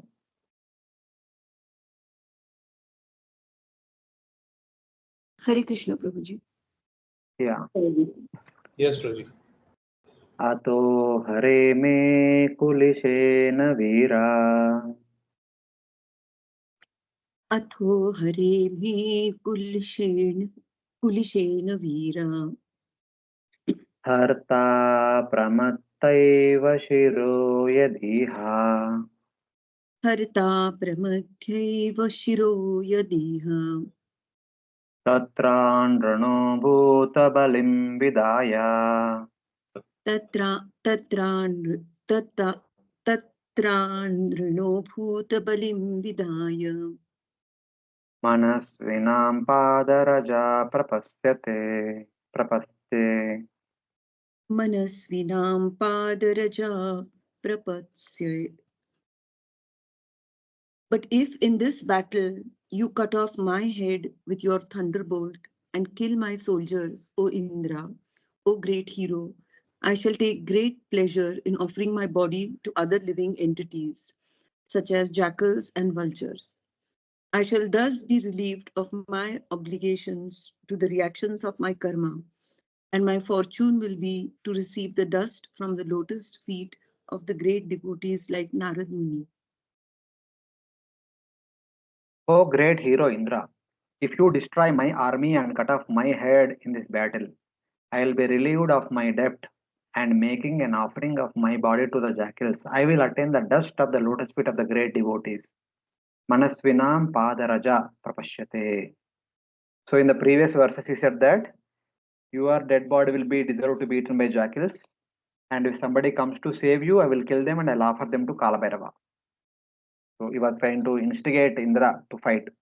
And now on the other hand, he's saying that, so actually I want to be killed by you. So if you kill me, my body will be offered to jackals, and I will go to Vaikunta and attain the shelter of the lotus feet of the great devotees. This is my heart, my desire. He is openly expressing to Indra. Giving up my material body as an offering to the jackals, I will be free of my debt and will attain the dust of the lotus feet of the devotees like Narada. Debt means he was being created by his father to kill Indra. So he made all his efforts to kill Indra. But by the providence, by the will of the providence, he was killed in the battle. That is not his fault. If he does not fight and flee away from battlefield, then he will be at fault. But he is being killed in the battlefield. He did. His level best he tried to follow the instruction of his father, to fulfill his debt towards his father and his other family members. That's what he's telling. If I am killed, I don't have any more debts left. Now I am free to go back home, back to Godhead. So like that he's telling Indra. Indirectly, he is requesting Indra, kill me by cutting my head. He's actually telling how to kill him. Cut off my head in this battle. Only by cutting off my head, you can kill me. Otherwise, my body is so gigantic, none of your weapons can harm my body. Only by cutting off my head, you can kill me. He is also telling that. Just like in Mahabharat battle, Bhishma, Drona and Shalya tells our Yudhishthira Maharaj how they can be killed in the battlefield. Same thing here, Vrtrasura is telling same thing. Suresh Akasman हि नोषि वज्रम् सुरेश कस्मान्न हि नोषि वज्रम् पुरा स्थिते वैरिणिमय्यमोघम् पुरा स्थिते वैरिणिमय्यमोघम् मा संशयैष्टा नगदेव वज्रः संशयिष्ठानगदेव Vajra स्यान्निष्फलाकृपणार्ते हयञ्च निष्फला कृपणार्थे वयांचा. O king of the demigods, since I, your enemy, am standing before you, why don't you hurl your thunderbolt at me? Although your attack upon me with your club was certainly useless, like a request of a money from a miser, the thunderbolt you carry will not be useless. You need have no doubts about this. So in the previous verse he said that if you cut off my head, I'll be freed from my debt and I'll go back to spiritual world. Then Indra might say, oh, possible ho kya? How can I do that? I mean, your body itself is so big and your neck also is so big. What do I have to cut off your neck? Then Vrtrasura is saying that, yeah, you have one thing which can cut my neck. That is Vajrayudha. Vajrayudha? Just now I threw my powerful bow and you caught it simply like a flower and threw it back. If I threw my Vajrayudha and you will catch Vajrayudha and with that you cut off my neck. Like that Indra is saying. So then Vrtrasura said, don't worry. I will not do that. That will not happen. Why? He will tell in the next 3 verses. O king of the Devatas, I, your enemy, am standing before you. Why don't you hurl your infallible thunderbolt at me? So Indra would say that, no, I have doubt. You will again catch it and throw it at me and my head will be cut off. Then Mithra says that I have no doubt. The thunderbolt will not be like the club, which is as useless as the requesting money from a miser. When we approach a miser and asking for some money, he will say so many hundred reasons. I don't have now, I this and that person, this person, like that, he will not give. So like that. Though it is throwing gada is like the miser, asking money for from a miser. But throwing, hurling Vajrayuda at me, it is not like that. It will do its act. It will never fail in doing its activity because that Vajrayuda is specially empowered and endowed with the potency of the Supreme Lord. Just as you desire to live and enjoy the happiness of Swarga, I desire to die and serve the lotus feet of the Lord in Vaikuntha. Vrtrasura indirectly is telling that. So Indra, you wanted to continue to live here in this material world as the king of the heaven. Similarly, I just want to I want to die and go back to spiritual world and serve the Lord there. Both your desire and my desire should be fulfilled. So why do you delay in killing me? That is expressed in this verse. Kill me immediately. When will you? So then Indra would say that when will you become the target of the thunderbolt? So in order to kill you, you should become the target of thunderbolt. When that will happen? Vrtrasura said, I am standing right in front of you right now with no opposition. Right now with the opportunity, please kill me with the thunderbolt. Then Indra says, but throwing the thunderbolt at your big body may also be fruitless. Then Vrtrasura said that the thunderbolt is never without result. It is amogam. It is the blessing of the Supreme Lord. It has the blessing of the Supreme Lord. It is not. It will never become a futile attempt. It will be successful definitely. You do the needful. Then Indra would say, "What will I do if the thunderbolt ends up in your hands like my club and is used to attack me?" Then Vrtrasura will say that, "Do not have doubt. The thunderbolt will not be without effect. It will not be like requesting something from a miser. So thunderbolt will do the needful. I am standing in front of you. I'm eager to die right now, and you are eager to kill me. Do the needful." Is requesting actually, is actually begging in one sense. He is begging Indra to kill him. Then he continues. Nanvesh vajrastava shakra tejasa. Nanvesh vajrastava shakra tejasa. Hare dadiche tapasa cha tejasa. Hare tejas tapasa chat tejita. Tenaiva shatrum jai Vishnu yendrito. Tenaiva shatrum jahi Vishnu yantrito. Yato harirvijaya shrirgunastata. Yato harir vijaya shri guna tata. O Indra, king of heaven, the thunderbolt you carry to kill me has been empowered by the prowess of Lord Vishnu and the strength of Dadichi's austerities. Since you have come here to kill me in accordance with Lord Vishnu's order, there is no doubt that I shall be killed by the release of your thunderbolt. Lord Vishnu has sided with you. Therefore, your victory, opulence, and all good qualities are assured. Yeah. So you may not have faith in thunderbolt, but have complete faith. Why? Now he tells. Oh Indra, the thunderbolt you carry for killing me has been empowered by the prowess of Lord Vishnu. It was empowered by the prowess of Lord Vishnu, and it was empowered by the strength of Dadichi's austerities, because it is made out of Dadichi's bones. Inspired by Lord Vishnu, kill your enemy with that weapon. When Lord Vishnu favors a person, he will have victory, wealth, and good qualities. Vijaya Shrir Gunas. Anyone remembers the last shloka of Bhagavad Gita? तत्र Yogeshwar Krishna Hmm. तत्र पार्थो धनुर्धर तत्र Shri Tatra Sri Vijaya Bhutir Dhruva Nitir Matir Mama. They are all different qualities. Where Lord Vishnu is there, that side Sri will be there, Vijaya will be there, all the wonderful qualities will be there.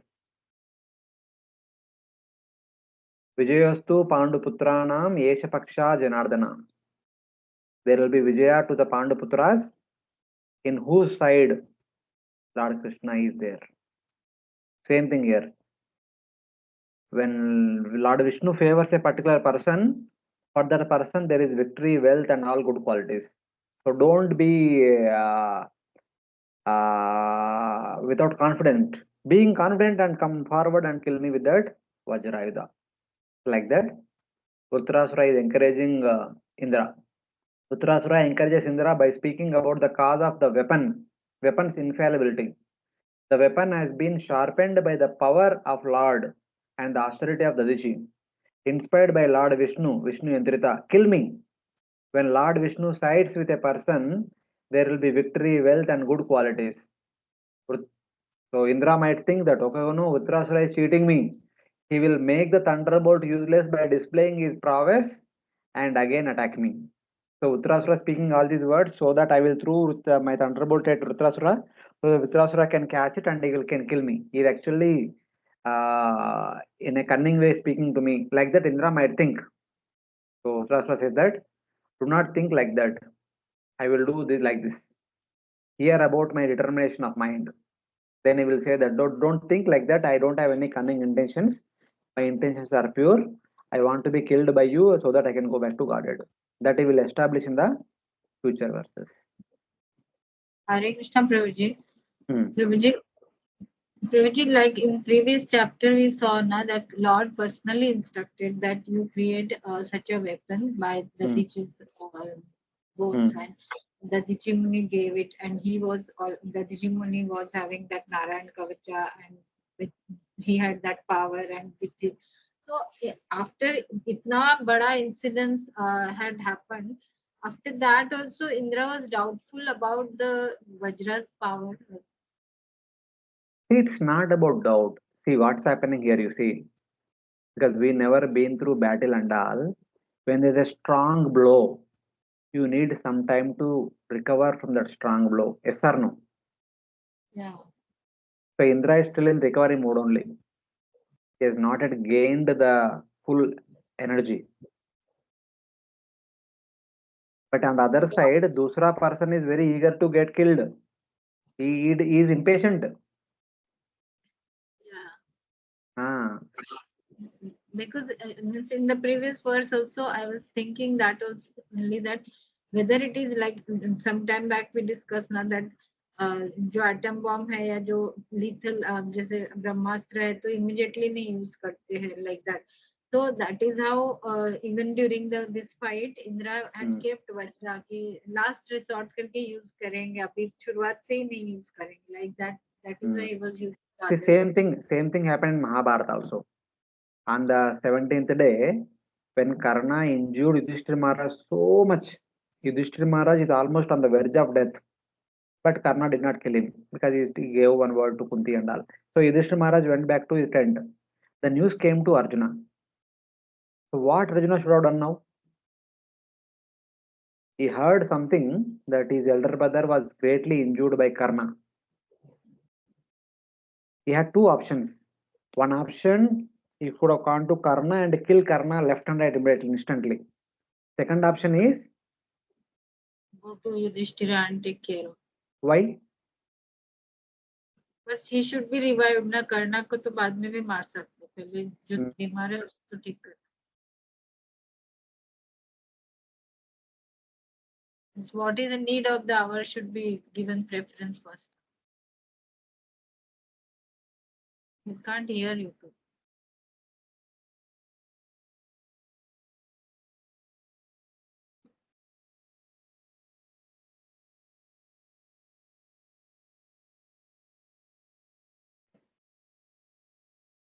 Hare Krishna.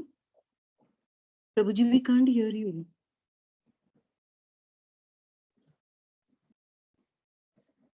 I think his network issues are there.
Prabhuji, some internet issue, internet gone. I'm rejoining. I think I rejoined. Yes, Yeah. Yes, Prabhuji. we can hear you, Prabhuji. Yeah. Before you talk, Prabhuji, whatever you talk, still almost 3-4 minutes, we were not able to hear you, what you were explaining. Oh, like that, huh? So I was saying Yes, yes. about, I did not say, I mean, in between, anyway, I did not speak anything. We were discussing about Yudhishthira Maharaj only, no? Just Also, like you were saying Arjuna. that where the Arjuna should have gone first. So I was telling that whatever was the need of the hour, means he should first take care of Yudhishthira Maharaj. After that, you spoke something na, that we couldn't hear. Same thing. See, as a Kshatriya, with if he Arjuna overcome with Kshatriya emotion, should have gone to Karna and fought with Karna and killed Karna. But more than Kshatriya emotion, Arjuna had brotherly emotions overpowering him. So he wanted to make sure the safety of Yudhishthira Maharaj. Because whatever the other four Pandavas are all doing is all for Yudhishthira Maharaj only. If Yudhishthira Maharaj is not there, there is no point of winning the war for them. So first of all, Arjuna wanted to make sure that Yudhishthira Maharaj is unsafe. So the same way here, though Indra knew the power of Vajrayuda, it will work, but he is taking some time to recover himself, recover the elephant, and make sure that other devatas are not getting affected. So he is taking some time to do the needful. But in the meantime, other party is so anxious to get killed. So he is very eager. So he is not giving any break. He is immediately one after the other is trying different ways. So like that we should see. And anyway, these dialogues which are mentioned in the notes, these dialogues are given by Chakravarti Pad. Whether they both spoke like that or not, but even though Indra did not say all those things, anticipating Indra might say all these things, Vrtrasura is saying all these things. Because Vrtrasura is so eager to get killed. So he's telling you may think like this, you may think like this, you may think that. So this is the solution, this is the solution. So don't have any misapprehension. Take the Vajrayuda and cut off my head. It will work because it is empowered by Lord Vishnu, it is empowered by Dadichi's austerities, and I am eager to be killed. When you come to kill me, I will not attack you.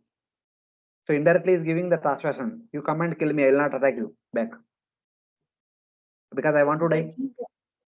These acharyas are empowered, no, Prabhuji. They can not only see the scene, but they can also understand the thoughts in the minds of the those personalities who are there in the scene. Yeah, that thought might be there in Indra's, because just now he went through a big blow. When you go through a big blow, your confidence will become less. You cannot have full confidence, even though the weapon may be powerful, but you yourself are not confident enough to use that weapon. So Vrtrasura is inspiring. Sorry. I was saying that this is very unique battle, no, Prabhuji, where the other party is very strong, the enemy is very strong, but still that enemy is very eager to get killed. Like that. Yeah, it is not unique. Even same thing happened in Mahabharata also. When Bhishma and Arjuna coming in front of each other, Arjuna is powerful, but he was not able to throw a arrow only. On the third day and the ninth day, 2 days, Arjuna was on the verge of getting killed by Bhishma. Because Arjuna could have shoot arrows at Bhishma, the powerful arrows, but he was not able to shoot because he can't. At Bhishma, he can't. And both the days, Krishna himself came down from the chariot and took the chariot wheel. He was about to kill Bhishma. Arjuna came and stopped. No, you don't do. I will fight. It's common when two people are emotionally connected. You can't expect that they should fight like enemies. Yeah. Even now we'll see. Even Indra also. See. Indra, on his personal note, does not have any enemy towards Vrtrasura. But from the point of view of the entire universe, he has to kill him. And after hearing these prayers, now we understand the glorious position of Vrtrasura. He understands he is a great devotee. How can he kill him, the great devotee? But he has to kill. There is no second option. For the greater good of the universe, he has to kill. And second thing, the opponent person himself is requesting him to kill him. Yeah. So, like, that way you understand. And same thing happened on the 9th night when Pandavas goes to Bhishma. So Bhishma tells, "Yeah, you have to kill me. There is no other way." It is Bhishma says, not that for Yudhishthir to become king, you have to kill me. Not that you have to kill me to establish dharma. How? Keep Shikand in between and kill me. Even though you don't want to kill me, that is fine. But not for the sake of personal revenge, but for the sake of establishing dharma, and that is the desire of Lord Krishna, you have to kill me. So it is like it is a thankless task. What Arjuna did there is a thankless task. What Indra is going to do now also is a thankless task. Mm. Because the opponent person is requesting and pleading you to do, you have to do it. This is the Lord's will.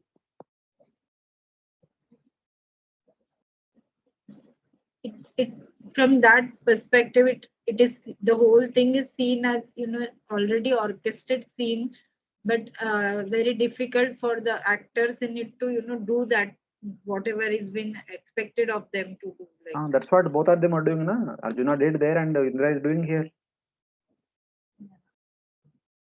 And उसके बाद दोनों reaction ले लिया. Arjuna was killed by Babruwahana, and here Indra will go through punishment for 10,000 years. what you mentioned, 10,000. Prabhuji, Arjuna was killed by Babruwahana. Is that? The Vasus will curse. You have killed our Bhishma. What we can say in an unethical way or going against the war codes. So you should be killed by your own kinsmen. So Vasus curse Arjuna. So that's why Babruwana killed Arjuna. And of course, he was revived again with the help of Ulupi. Okay. Hmm. And you also mentioned, Prabhuji, that Krishna twice he came down from the chariot to fight with Vishnu. So that On third day and ninth day. Oh, okay, that Chakrapani means Rathangapani, that slok is not that happened twice, yeah. Third Right. and ninth. Okay. Okay, thank you, Prabhuji. All of you should read Mahabharata, Ramayana thoroughly. Prabhuji, are we expected to read Mahabharata? Because somewhere I have read that it is not a bhakti scripture. So those who want to follow the... It's not that. See, for you to become doctor, you should know alphabets. Yeah. Huh? Yes. You should have gone to nursery school, na? Alphabets Yes. you have studied how to make sentences, how to write things in a grammatical order, and you have studied all the basics. So Ramayana and Mahabharata are like basics. You cannot say it's not bhakti scripture, all these things, not like that. It is like a school study, like that you should see and study. School के बिना directly college में join किया. What is the how so then we are weak in the fundamentals. Yes, Prabhuji, because when you gave us background from Mahabharata, we could understand the proper context. Otherwise, we were just super. At least I am speaking for myself. I was knowing Bhagavad so superficially in the first canto. Because of the background, we got some depth, insight into those pastimes. If we read thoroughly, especially these two books, Mahabharata and Ramayana, we can actually relish Bhagavatam. We can relish Bhagavatam 10 times better. Yes. So it's not that Mahabharata is... Sorry. No, Mataji, you continue. No, I was just saying Mahabharata is so vast, Prabhuji, 1 lakh verses. So what? We have lifespan of 80 years.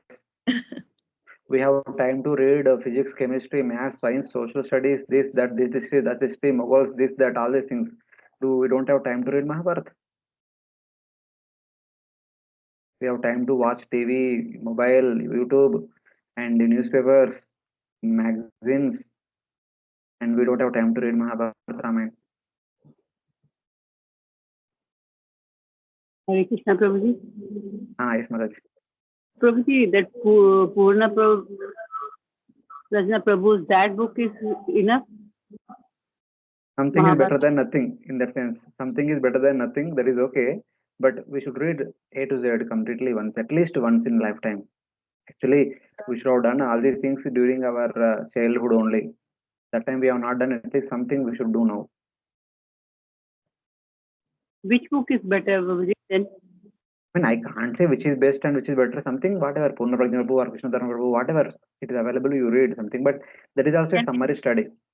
At least once we should read A to Z, shloka wise, completely, so that we have complete picture. Shloka When you wise. read when you read something summarily, you will get an idea, but you don't have complete information. Okay, thank you, Prabhuji. The other name you said too? Purna Prajna Prabhu or Krishna Dharma Prabhu, these are summary study our ISKCON authors have written.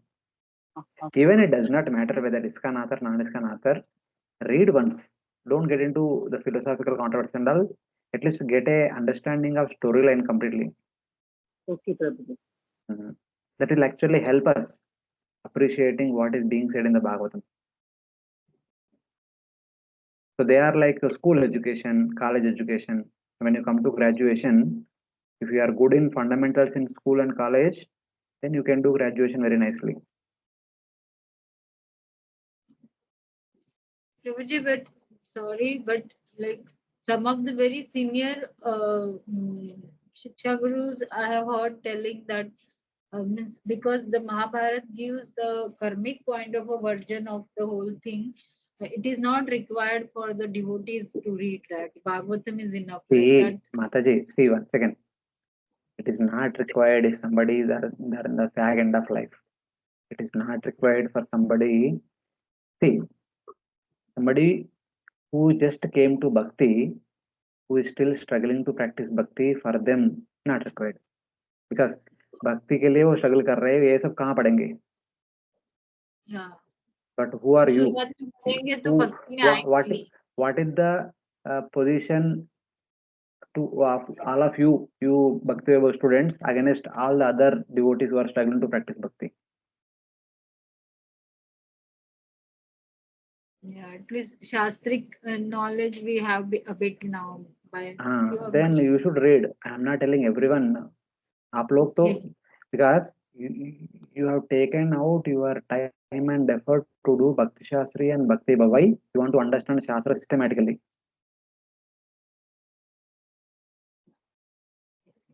See, now, yeah. see, you people are like doing a PhD. Others are like they are trying to do school education, college education, some undergraduation, etc. You people are going further beyond graduation, and you people are going for post graduation and further systematic study. That means you should be thorough with fundamentals. You cannot say that, oh, we want to do superficially. Not like that. You see, possibly please read. I mean, you should have read it long back. All of your age is about 50s only, na? All of you are around 50s. I don't see anybody less than 45 years old in our group.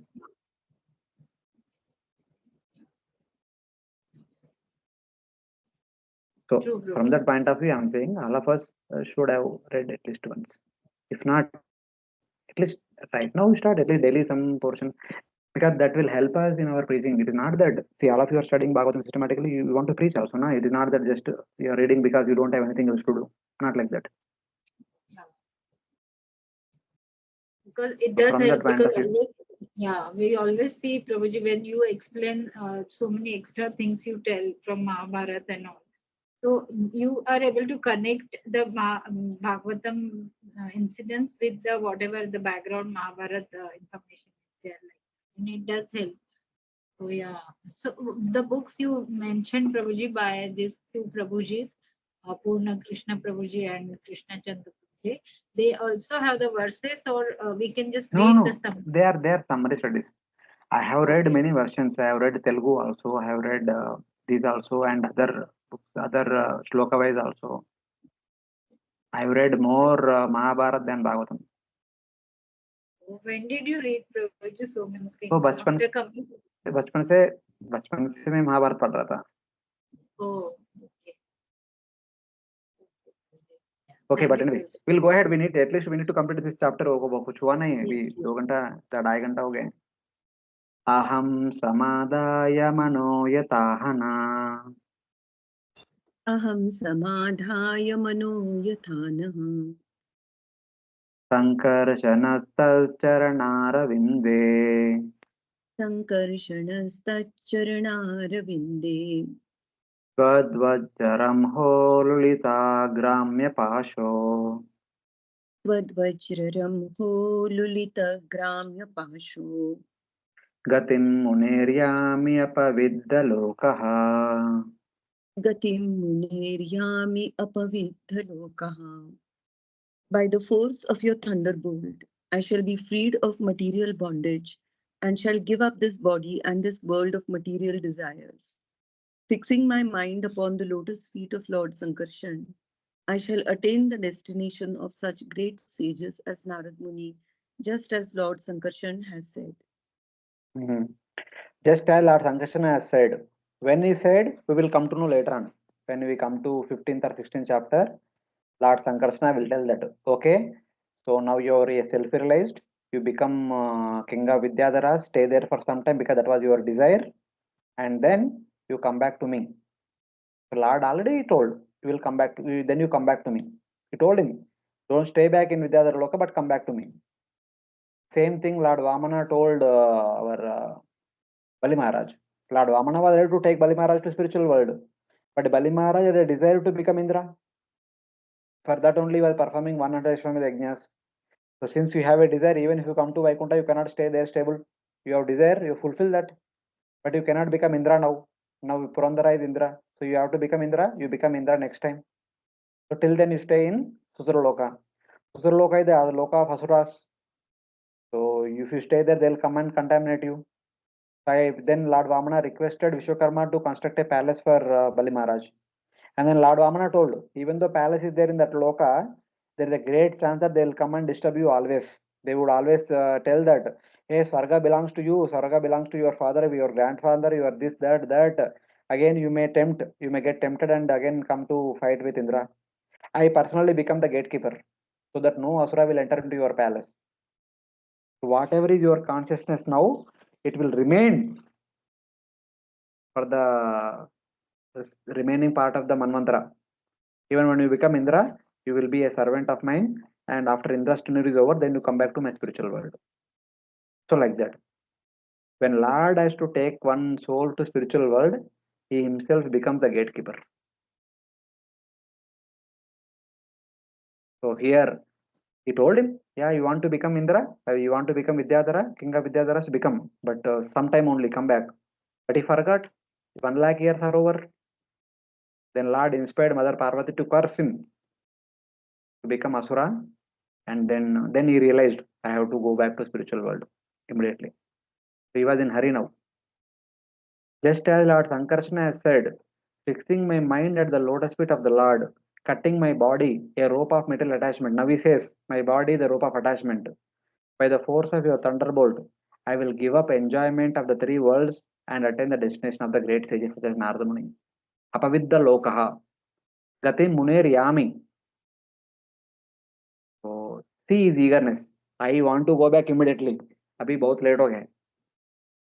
Just as my Lord Sankarsana has said, fixing my mind on his lotus feet, I will attain the destination of the great yogis such as Narada Muni.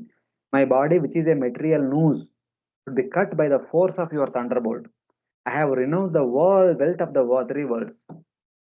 So abhi tak, because my father told me to fight for my elder brother, I have fought enough.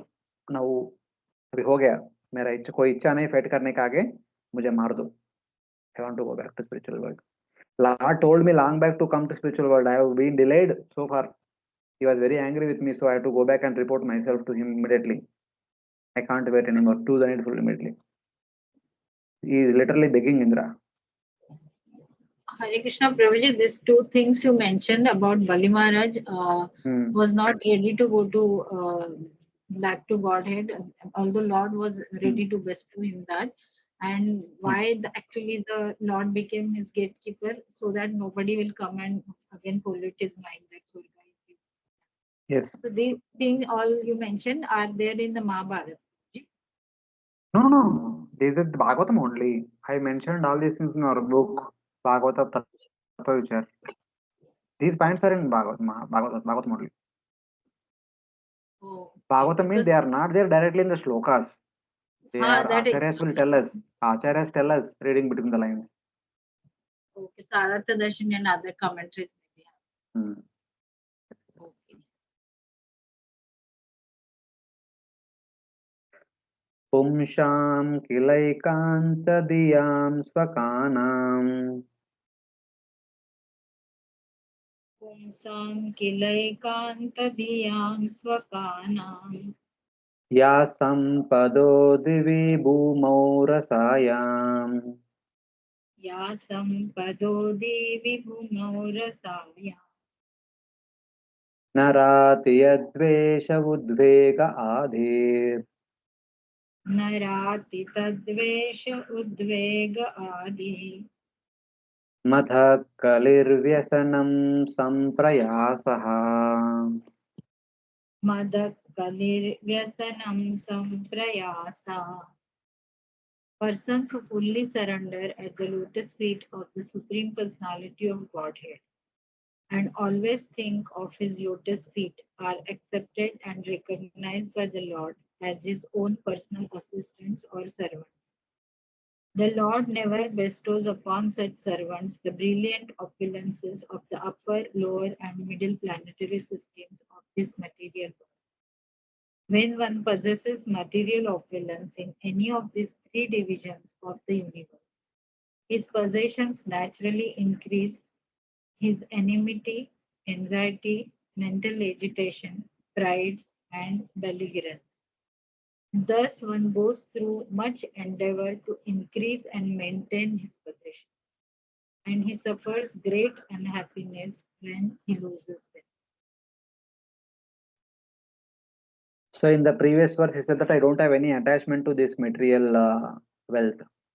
He said that I will give up enjoyment of the three worlds and attain the destination. I will give up means I'm not interested in this world. I have already renounced the wealth of the three worlds. This point is making it clear in the next verse. Because he's saying that I have come to battlefield not to gain victory over you. Instead, I came here to the battlefield to get killed by you. I'm not interested in the Swarga and all. Like that he's saying. My Lord does not give the wealth of heaven, earth, or lower planets to his devotees who are dedicated only to him, because that wealth becomes the cause of hatred, agitation, anxiety, pride, quarrel, calamity, and endeavor. Vrtrasura is like that. Actually, now I am remembering I am a great devotee. In the sense, I was completely surrendered to Supreme Lord, and somehow I forgot. I was continuing as a king of Vidyadharas here and there. Lot of time passed in that. But now I don't want to stay anymore in this world. Even 1 minute don't want to stay in this material world. And you think that I want nor my Lord want. Even my Lord does not give his surrendered devotees anything of this material world. Because the Lord knows anything of this material world has a great potential to create all these bad qualities. It can create hatred, it can create agitation, it can create anxiety, it can create pride, it can create quarrel, it can create calamity, and it can create hard endeavor. Those people who have some material wealth, they want to increase it, for which they work hard, whole time will goes in that. But Lord is Akinchana Gochara. Janmaishwarya Shribir Yedamana Madapuman Naivarhati Akdatun Vai Swam Akinchana Gochara. Those people who are not attracted by Janma, Aishwarya, Shuddha, Shribi, they will be attracted by the Supreme Lord. If the people have any small attraction towards Janma, Shruta, Shri, and other things, it is very difficult for such people to turn their faces toward the Supreme Lord. It is very difficult. That's why I say that I don't have any attraction toward the material wealth, because material wealth has the potency producing all these things. That's why we have discussed it elaborately many times. In one of the prayers of Prachetas, Pracheta said that we only want association devotees, nothing else. The Lord says, you ask for whatever you want. There so many things, anything you want to ask. They said, no, we don't want anything. We only want association devotees. Why? What is the specialty of that association devotees? They said, Tulayame Lavanapi, that also they said, and then they say that, Yetredyante Katam Rushta, because your devotees constantly worship you by discussing Krishna Katha. So what? If we be part of that association, we get to hear Krishna Katha. At least while hearing Krishna Katha, we are away from these bad qualities. What are the bad qualities? Yetredyante Katha Mushta Trishnayo Prashamayata. The Trishna, the material hankering will be completely evaporated as long as we sit in the association of Vaishnavas, as long as we hear Krishna Katha. Nirvaira Sarvabhuteshu. There will be no vaira at other living entities, at least during the Krishna Katha was going on. No dvego etar kaschana, and there will be no udvega during the time of hearing Krishna Katha. No trishna, no udvega, no vaira. So a kali means kalaha. So as a result of that, they always seek the association of devotees. At least by hearing Bhagavatam again and again, we should develop these aspirations. It's very high order, but somehow we should develop slowly. Same thing here, Vrtrasura is saying. So here they say that Indra is kind of, Vrtrasura himself saying that, my dear Indra, don't say like this. Satisfied with your devotion, Lord Sankarsana will give you the wealth and enjoyment of Swarga. So Vrtrasura, before thinking that Indra might say that, okay, Lord is so much satisfied with you, and Lord can give you the heaven after defeating me, after killing me. And don't think like that, my dear Indra, listen. You and I both are devotees of the same Lord. Lord will give you enjoyment and wealth, the wealth of heaven, but Lord will not give me enjoyment and wealth. Lord already gave me the order, come back to spiritual world, but I have not gone. He is chastising me because I have not gone. He made me Asura. And Lord told you to continue as Indra for one Manvantara, and Lord will give you heaven and also heavenly opulences, which are required for you to serve as the King of the heaven. So don't worry. Lord already gave the mandate to you to continue as Indra. Lord gave me the mandate to come back to spiritual world. So don't think that Lord will do otherwise. Have faith upon Lord's instruction. Here is the reason. Hear about the nature of my Lord. He does not give the wealth of Swarga to persons who are dedicated completely to him. Why? From material wealth come hatred and other bad qualities, which weaken the joy of bhakti. The material wealth are the problem to arise all these bad qualities, such as hatred, agitation, anxiety, pride, quarrel, calamity, and endeavor, desha, udvega, adir, mada, kali, vyasanam, and samprayasa.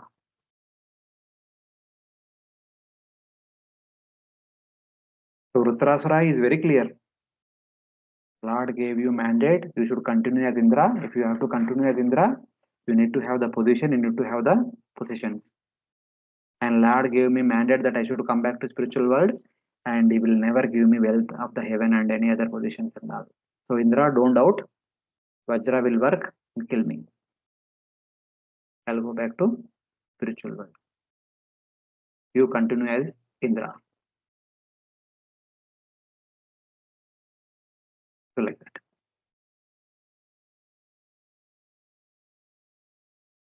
Then he further continues. Traivargikaya savigatamasmat Traivargikaya savigatamasmat patirvidatte purushasya shakra patirvidatte purushasya sakra tato numeyo bhagavat prasado tato numeyo bhagavat prasado yo durlabho kinchana gochoranyai. yo durlabho akinchana gocharanyai. Oh, Chapter our Lord our Lord, the Supreme Personality of Godhead, forbids his devotees to endeavor uselessly for religion, economic development, and sense gratification. O Indra, one can thus infer how kind the Lord is. Such mercy is obtainable only by unalloyed devotees, not by persons who aspire for material gains. So now finally he is trying to inspire Indra, saying these words. Oh Indra, our Lord, now he is telling our Lord. So now Vrtrasura is not denying that Indra is a devotee. He is telling that both of us are great devotees of the Supreme Lord, and our Lord obstructs endeavors for Artha, Dharmartha, Kama. One should infer that this is the mercy of the Lord, which is rarely attained by others, but attained by those with attachment to the Lord alone. Akinchana Bhaktas. Akinchana Bhaktas can become freed from attachment towards Dharmartha, Kama, like Sakama Karmis. They don't have any karmic mentality. Having told you the method of killing me to take me to the side of the Lord, you should consider that you do not have the mercy of the Lord, since he will give you wealth and enjoyment. In the fifth canto, we saw that while discussing all the subterranean planetary systems, Atala, Vitala, Sutala, when it went to Sutala, there Sukadeva Goswami was talking about Bali Maharaj. And there Bali Maharaj also was telling. So Indra did not receive the mercy of the Supreme Lord. Instead, my grandfather Prahlada received the mercy of the Supreme Lord. Because Indra is requesting again and again the Supreme Lord to give him the heaven. But my grandfather, even though Lord was willing to give any blessings, he always denied. I don't want anything. Because my grandfather received the real mercy of the Supreme Lord. He did not ask anything from the Lord. Instead, he only wanted service. Same way, in a way, Vrtrasura is saying here that because you wanted Swarga and you wanted position, all these things, Lord will give you certainly. And Lord will, even if I ask, Lord will not give me certainly, because Lord wants me to be his side. So the Lord wants to take me to the side of the Lord. You should consider that you do not have the mercy of the Lord, since he will give you the wealth and enjoyment. He's telling that Lord wants me to go back to spiritual world because he is showing special mercy upon me. And Lord does not want to take you back to spiritual world. And Lord wants you to be in the material world for some more time till the end of this Manvantara. So understand that you did not receive Lord's mercy, but have received Lord's mercy. So indirectly telling that Lord obstructs his sincere devotee from endeavoring for Dharmartha Kama. If the Lord stops those endeavors, one can infer that to be the Lord's special mercy upon them. So don't worry, my dear Indra. Lord does not give me anything of this material world. Lord wants me to come to spiritual world, so he will take me. So please kill me without any inhibition. So like that. So some of you also said long back, why would Indra was so much attached to do all these things, and why was so much always praying for Lord for his protection, for his side to kill Asuras and all these things. From one point of view, we may say that okay, he should go back to Godhead. Why he want to stay here? We may say like that. But we also discuss this point. Lord has given him some responsibility. Being a surrendered soul, he cannot give up his responsibility in between. He want to fulfill Lord's desire by following Lord's instruction, by continuing as Indra for the entire Manvantara period. For that, whatever is required, Indra will do time and again. And while doing so, there may be sometimes some pitfalls, some mistakes, छोटा मोटा गलती हो सकता है, फिर भी he will continue that seva. Because the nature of the material world is to make us mistakes. Whether we want or not, as long as we are in the material world, we make mistakes. So, but in spite of that, Indra wants to continue in that role and serve the Lord in such a way. It is a thankless task. So like that. But we have not had such an experience, Indra might say. So Vrtrasura is saying that it is rare for anyone except those who are solely dedicated to the Lord. Therefore, it is unavailable to you. Because Indra already in a mindset, I have to serve the Lord for one Manvantara period. So before that, I cannot have any desire to go back to Godhead prematurely. So So that is, he made up his mind in such a way. So you can't change it in between. Even if you say that, okay, you go now, somebody else will do. He says, no, it is my instruction to me, I have to do it. Like that, we have to understand. Completely devoid of his mercy, you will obtain wealth.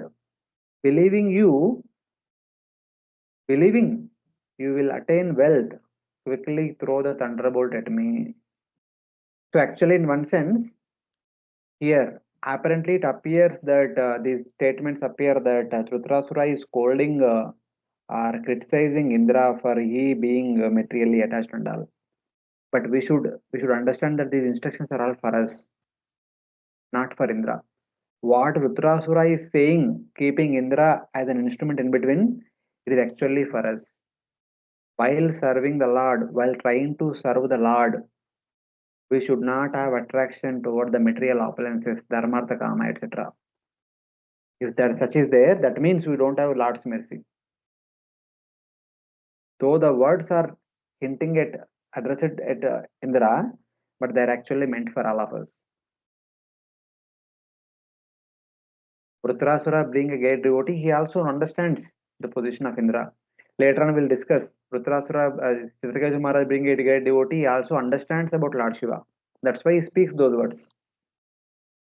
But from the external point of view, in order to orchestrate the pastimes to move forward, things happened the way they happened. Mother Parvati mistook the statements of Vrtrasura, Chitraketu, and then cursed him. So, like that, we should see. So, this is the second part. The second part is over.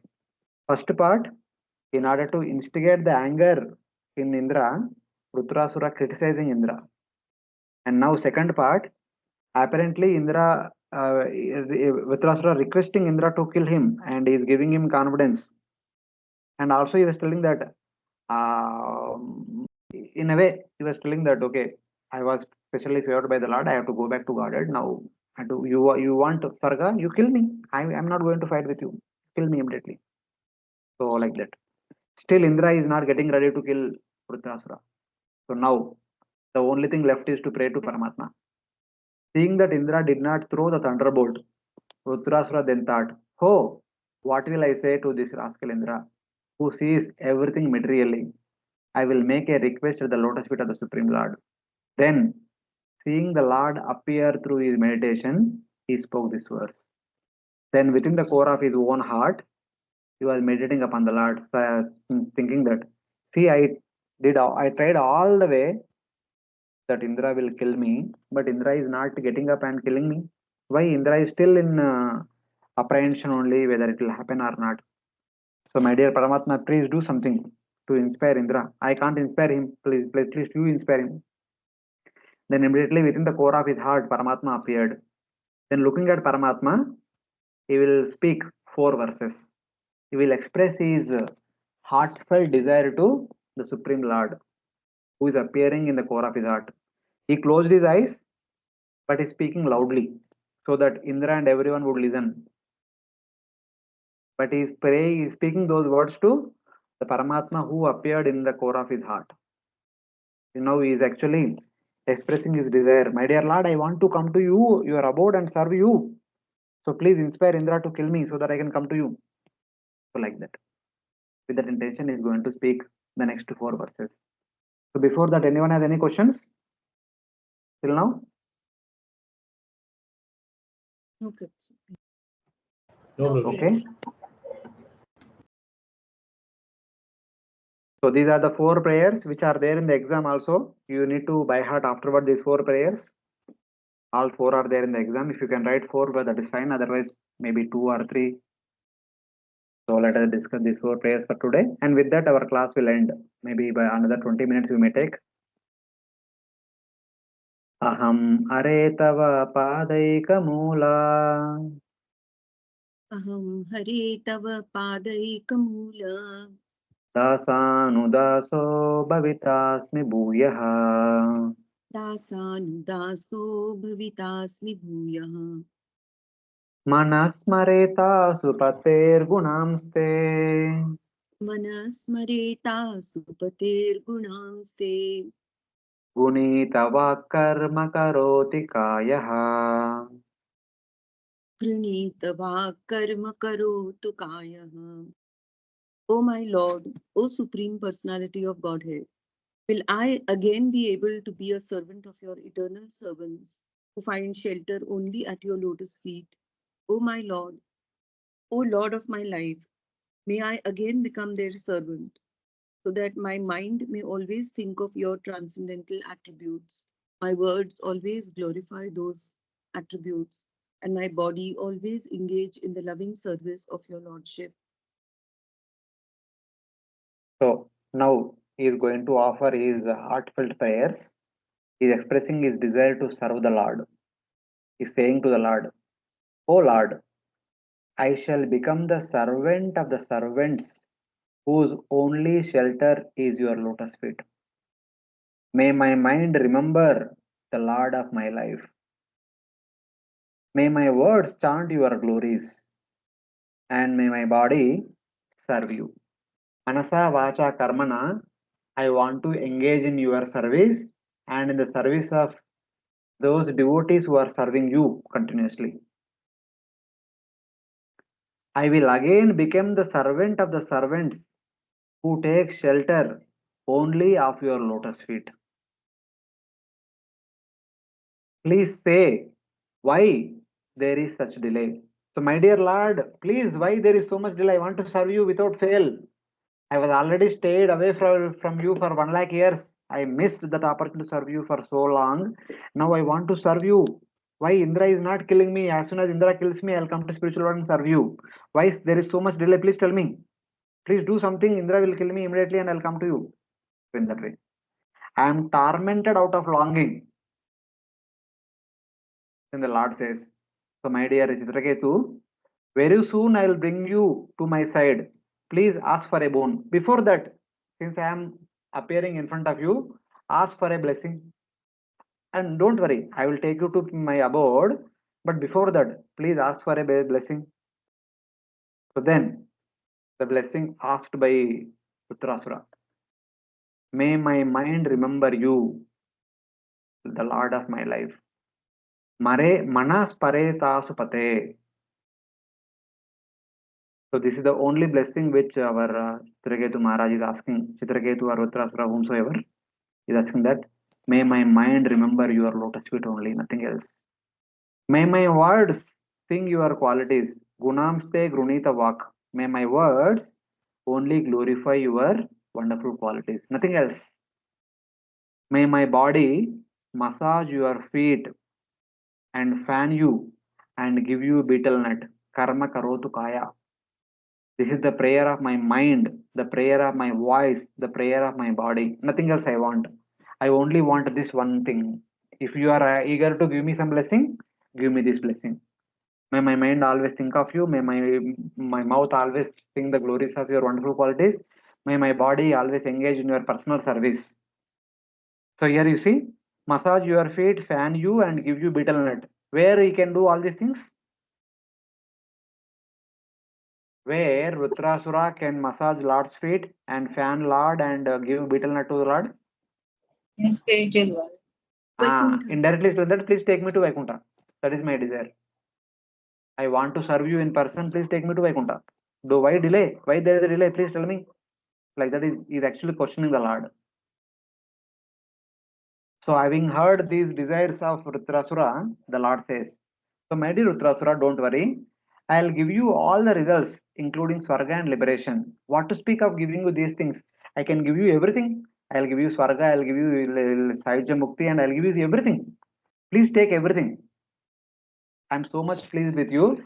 I'm eager to give you everything. Then Vrtrasura immediately, shaking his head, he emphatically refuses, saying, no, no, no, no, I don't want all those things. What all he does not want, he will tell in the next shloka what all he does not want.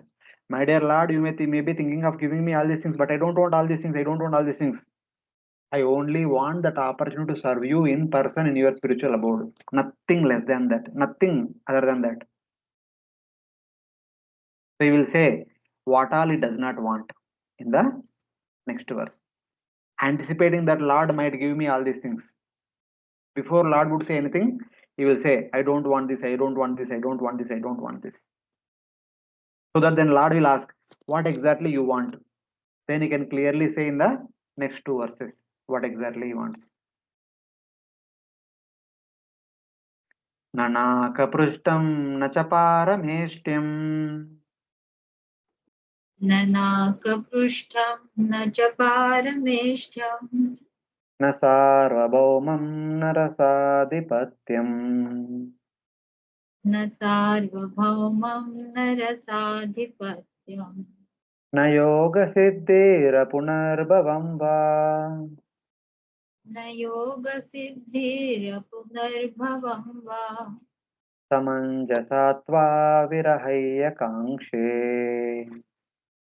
samanjasatva virahaya kamsha. O my Lord, source of all opportunities, I do not desire to enjoy the Dhruva Loka, the heavenly planet, or the planet where Lord Brahma resides.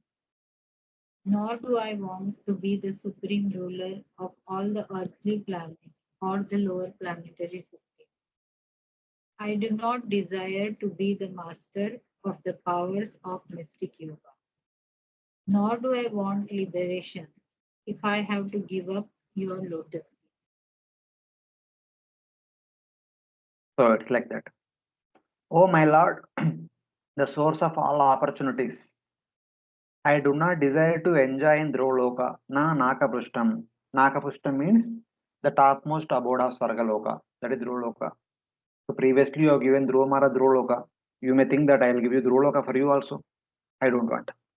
I am not interested in Dhruvaloka. Or the people of this world are always looking for Swarga. I'll give you Swarga. He says, no, I don't want Swarga. So, okay, you are not interested in Swargaloka, but I can give you the topmost planet in the entire universe, that is Brahmaloka. He said, no, I don't want Brahmaloka also. Naparameshtyam. I don't want even the abode of Brahma, the topmost abode of the entire universe. And okay, you might want to become the king of the earth. I don't want that also. Nor do I want to be the supreme ruler of the earthly planets. Nasaro Bhaumam. I don't want to become the Chakravarti, Samrat of the Bhumandala. Since you may think that I've been born in the body of Asuras, I may want to become the king of the Asuraloka, the 7 lower planetary systems. I don't want even that also. Na Rasadhipatyam. Or people in this material world, they want to be expert at mystic potency. They want to have mystic siddhis. I don't want any mystic siddhis. Na yoga siddhis. I do not desire to be the master of the powers of mystic yoga. And even the last desire, the biggest desire of this world, the people of this world is moksha, Mukti, entering into Brahman. I don't want that also. Nor do I want liberation. Apunarbhavamba. Why you don't want all these things? Because I am burning in sense separation from you. These things will not satisfy me. Samanjasatva virahya kangshe. I am actually burning from the separation from you. By giving all these things, you cannot pacify me. I can only be pacified by being with you. I am actually burnt by the pain of separation from you. None of these things will pacify me. Like that is saying. Nakaprishtam means the topmost position of Swarga. In separation from you, my life years are burning. How will Swarga will make me happy? Only by meeting you, I will attain the 3 blessings mentioned in the previous verse. What is the use of accepting the happiness of Swarga or other places, even all the way up to Apavarga? None of these 3 things will give me what I want. I wanted the 3 things in the previous verse. Let me meditate upon you, let my mind always meditate upon you, let my words always glorify you, let my body engage in your personal service. That is only possible in your spiritual abode, nowhere else. So don't try to tempt me by trying to give me all these things. I don't want all these things. Though I long for you, attaining you depends on you only. Though I may have desire to come to your abode and serve you, but it all depends you. I cannot demand from you. I can do nothing in this regard. I can only give my desire, express my desire to come to your abode and serve you in person. But you are Abhijna Swarat. If you want, you can give me. If you don't want, if I'm not supposed to come there and if I don't deserve, it's up to you. But if at all you would like to give me something, this is my desire. Then he gives why I have this desire. Then he gives some examples in the next verse. He quotes 3 examples. These 3 examples are gradually elevated. We'll discuss. So, anyone has any question till now? No, Guruji. No problem. No. So now in the next verse he says why he does not want all those things and why he wants Lord's personal service. That he will tell in the next verse with some examples. Ajatapaksha iva mataram kaga Ajatapaksha iva mataram khaga tanyam yatavastatarakshudarta stanyam yata vastarata vastaras Stan- vatsaratara stanyam yatavastatarakshudarta. priyam priyeva. Sorry, you can. Second line.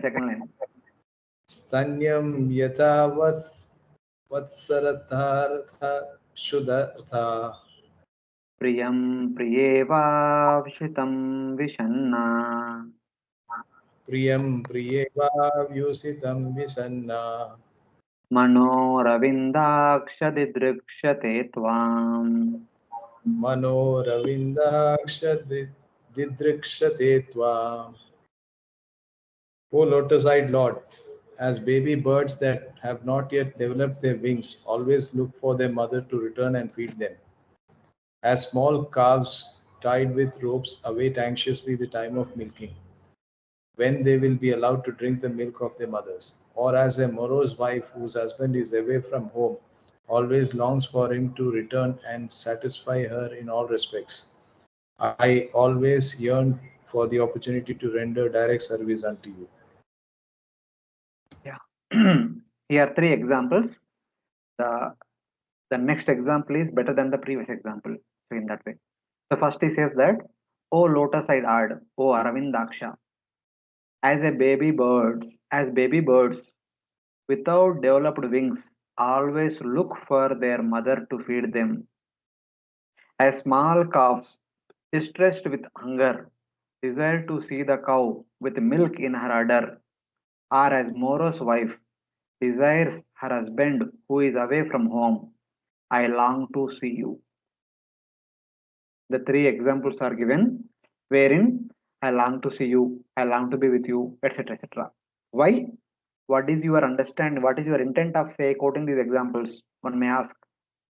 So here Vrtrasura is saying that fearing owls and afflicted by hunger, the baby birds, without having grown their wings, long to see their mother at every moment, flapping their useless wings, thinking that the mother has come, they chirp and open their beaks.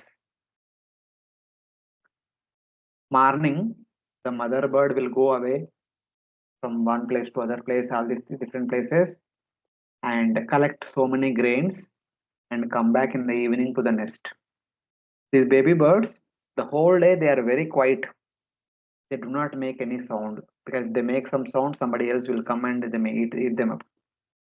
They become quiet, and when in the evening when the mother returns, they immediately become jubilant and happy, and they starts flapping their wings and making some noises, and they open their mouths, hoping that the mother bird will feed them with the grains which she collected.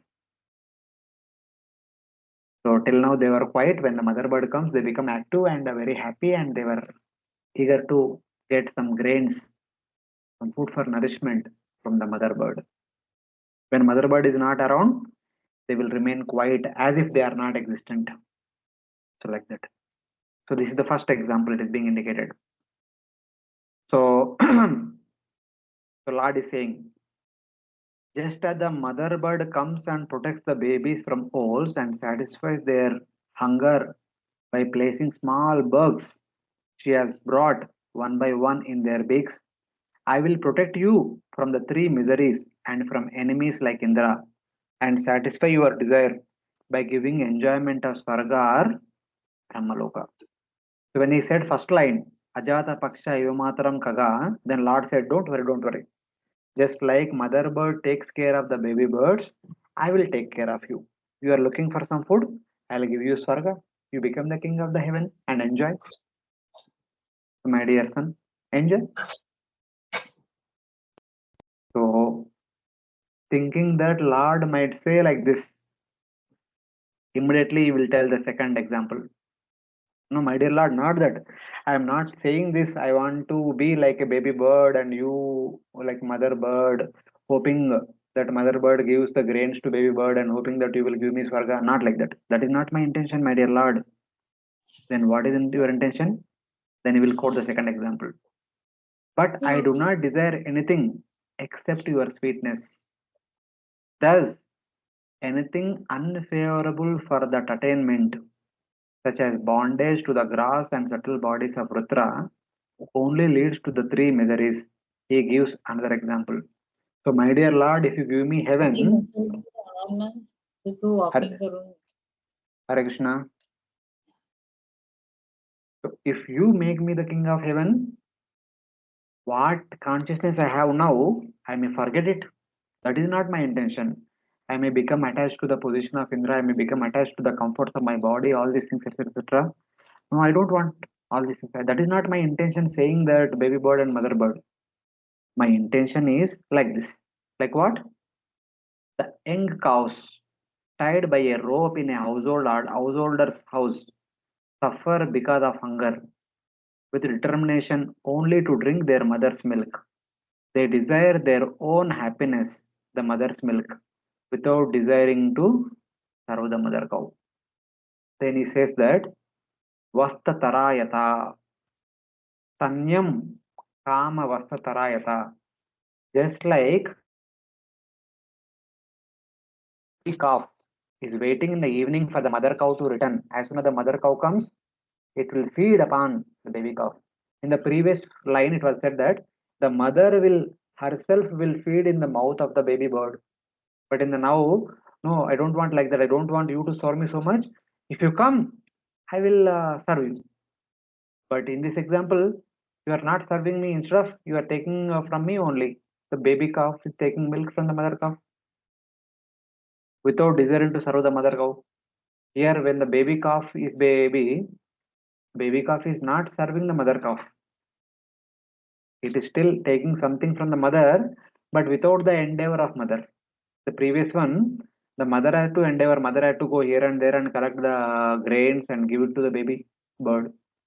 But the second one, mother has gone to eat grass for herself. By the way, the milk is produced in her udder and the milk is accepted by the baby calf. But baby calf is not serving the mother. So one may say here also you have that there is selfish intent only. He quoted that example, then he understood. No. In this example also there is personal intention only. There is no service to the mother cow. So then he says, not satisfied with this example, Vrtrasura gives third example. So what was the third example? In the third example he says that Priyam Priyeva Vishutam Vishanna Mano Ravindaksha Didrukshavotvam. Just like the wife is waiting for the husband who is away from home for so long. The wife, morose because of affection and disturbed by separation, longs to see her husband who has gone to a distant land. Recently, we had Gaur Purnima festival. Chaitanya Mahaprabhu first married Lakshmi Priya. And after marriage, in order to manage the household order, Chaitanya Mahaprabhu goes to East Bengal to teach Sanskrit, to earn some wealth. Because Grahastha means there should be some wealth so that the Grahastha activities can go on nicely. But Lord went away for a long time. One whole Chaturmasya seems to be he was away. So here Lakshmi Priya Devi, feeling separation from Lord Chaitanya, unable to continue to live, she left her body.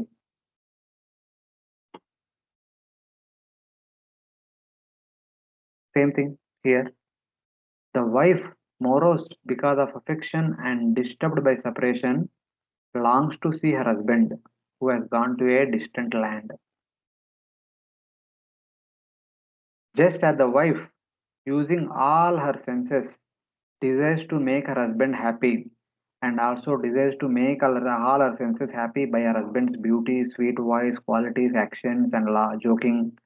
So I also will serve you and you will satisfy me. I don't want to be like the baby bird where it completely takes the service of the mother bird. I don't want to be like mother cow, baby cow, where it is still taking service from the mother cow but not serving the mother cow. Instead, I want to be like the wife who currently is away from the husband. I am in that deep separation from being away from the husband. I am longing to be with my husband. I am longing to be with you who are like my husband. When you come home, I want to serve you in all respects by preparing nice foodstuffs and handing you, feeding you nicely and other things. And by feeding you, by speaking to you, by hearing your words, and I will get satisfaction. I want to serve you like this. This is my desire. This was expressed in verse number 24 with, may my mind remember the Lord of my life, may my words chant your glories, and may my body serve you. How? By feeding you betel nut, by fanning you, by massaging you. All these are the activities of the wife. So like that. This is how we can see the connection between these two.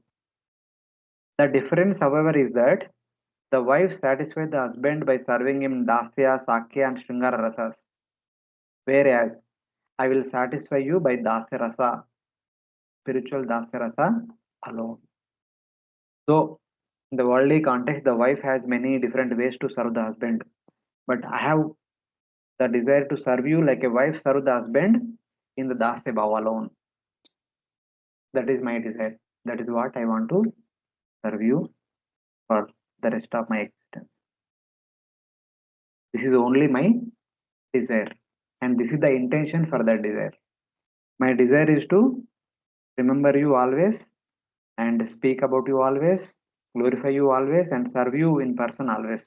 For intention is I want to serve you in dasarasa like a wife serves her husband.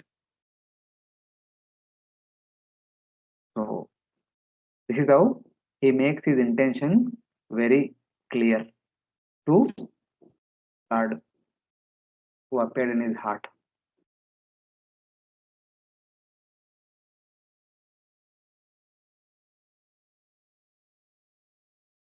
Then Lord might say that actually Mother Lakshmi is already there serving me in all these aspects. So why you want to replace her? Thinking that Lord might ask me like that. At that moment, Vrtrasura became humble. Oh, how can such a raw rascal as me attain such good fortune? Let me remain in this world. Then Vrtrasura prays in this way in this verse. He said that that is actually too much to ask from the Lord. I'm asking the service of Mother Lakshmi. So what kind of person am I? No, I don't have any. First of all, Lord want me to come to spiritual. I did not go, and now at the end when last chastises me and I'm asking that please take me immediately. What kind of shameless person? And that too, give me the position of Mother Lakshmi. Give me the service of Mother Lakshmi. What shameless person am I? Then he said that I don't deserve to go there, but I just have this one desire. Please, if at all you wish to fulfill my desire, please, my dear Lord, please give me this. Finally, with humility, complete humility, he speaks the last sloka. What was that? Mamottama shloka janeshu sakyam ममोत्तमश्लोकजनेषु सख्यम् संसार चक्रे भ्रमता स्वकर्मभिः संसारचक्रे भ्रमता स्वकर्मभिः त्वन्माययात्मात्मजदारगेहषु त्वन्माययात्मात्मजदारगेहेषु असक्तचित्तस्य चित्तस्य न नाथ भूयात्. Asakritasya nanatha bhuyat. O my Lord, my Master, I am wandering throughout this material world as a result of my fruitive activities. Therefore, I simply seek friendship in the association of your pious and enlightened devotees. My attachment to my body, wife, children, and home is continuing by the spell of your external energy. But I wish to be attached to them no longer. Let my mind, my consciousness, and everything I have be attached only to you. So he finally says that, let me wandering in the wheel of samsara by my karmas. Now he's saying that, my Lord, though I have said till now that I want to come to spiritual world, but I don't deserve to be there in the spiritual world. I don't deserve to come to spiritual world. For my bad karmas, if I have to continue in this material, let me continue in this material world. Let me wandering in this wheel of the samsara by my karmas, but while continuing in this material world, please favor me in this way. Let me be attached to the devotees of the Lord. Uttama Janeshu Sakyam. Let me have friendly disposition towards your wonderful devotees. Let my mind not be attached, na asakta chittasya. Let my mind not be attached to persons, attached to the body, attached to the children, attached to wife and house. Atma Atmaja Dhara Griheshu. That means he says that, let me not become attached to the people who are attached to the things and people of this material world. Why? What happens if somebody has attachment to them? Because of the influence of your external energy, Tvanmaya. If somebody is attached to one's body, one's children, wife, and house, there is a chance. There is a chance that one remains attached to them and does not become detached from them and does not develop a desire to go back, come back to Godhead. One may think that, okay, here also it is very nice. Why to go to spiritual world?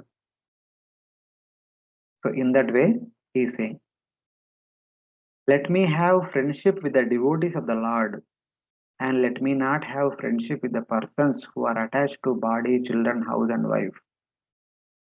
I have not had association with your devotees, and thus I have experienced insurmountable sorrow. He says that, since I have not been so much attached to your devotees, have been I have gone through so much sorrow in my life. Later on, we'll study that he was marrying one after the other, almost 1 crore wives, because he had the attachment to have a son.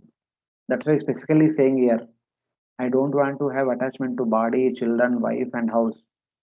First of all, he wanted to have a child. He was marrying so many wives, and eventually Angirrushi gave a fruit, and he gave it to first wife Krutaduti, and he became attached to Krutaduti and the child Arshashoka. And he wanted to have a child because he wanted to continue the legacy of his kingdom. He wanted to be glorified as the king, a great king of this world. As a result of that, Lord made him as the king of Vidyadharas, so that he will be glorified as the king of Vidyadharas. What to speak of the earth? He will be glorified as the king of the Bhuvarloka only. But he continued there for 1 lakh years. He said that because of all these so-called desires, have been miserable for so many years in this material world. To get married to 1 crore wives, how many years he must have spent? He married one, he waited for some time to beget a child. When there is no possibility of getting children, he married another one. So at least he might have waited for 1 year with one wife. That means he might have continued to live for 1 crore years. And then 1 lakh years as the king of Vidyadhara. So much time. He said, Hare Krishna Prabhuji. one second, let me complete this sentence. So indirectly or directly, he was telling that बहुत समय बीत गया. Even if I have to stay back in this material world, let me not have the previous attachments which I had for a son, which I had for wife, which I had for kingdom, which I had for position. So do not give me all those things. Let me have attachment to devotees alone. So like that. Yes, Mataji. Prabhuji, where was Chitraketu ruling? Or Bhumandala. Bhulok. Bhumandala only.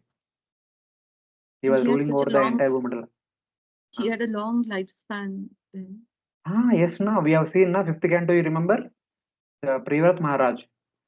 He stayed in the ashram for 36 Chaturyugas and he ruled over the Bhumandala for 25 Chaturyugas. You can think of how much time. Appeared in Satyayug. No, forget about Satyuga. He was during Swayambhu Manvantara. Okay. He was the Swayambhu Manvantara. He was the son of Swayambhu Manu, Chitraketu Maharaj. And this Chitraketu Maharaj was the king during 6th Manvantara, Chakshusha Manvantara.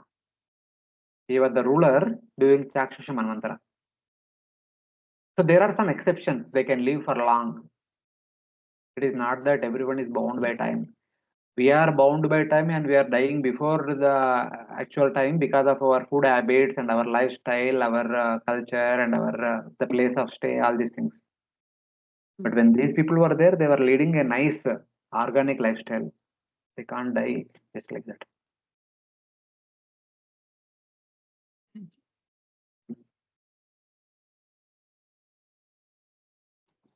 Hare Krishna, Prabhuji, like generally when we talk about 16,108 wives of Krishna, that time we generally, it is many acharyas, they say na, that who can maintain so many wives apart from the Lord himself.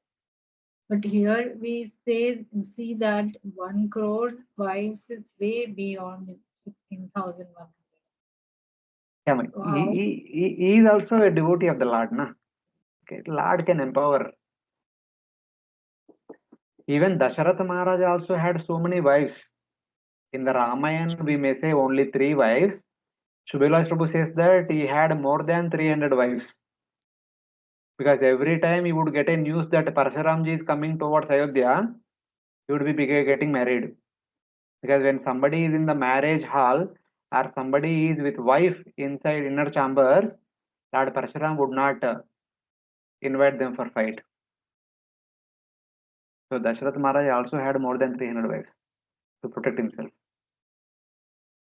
300 is okay, but here I was thinking 1 crore is too much, too many. I mean, I'm not saying the Bhagavatam only is saying.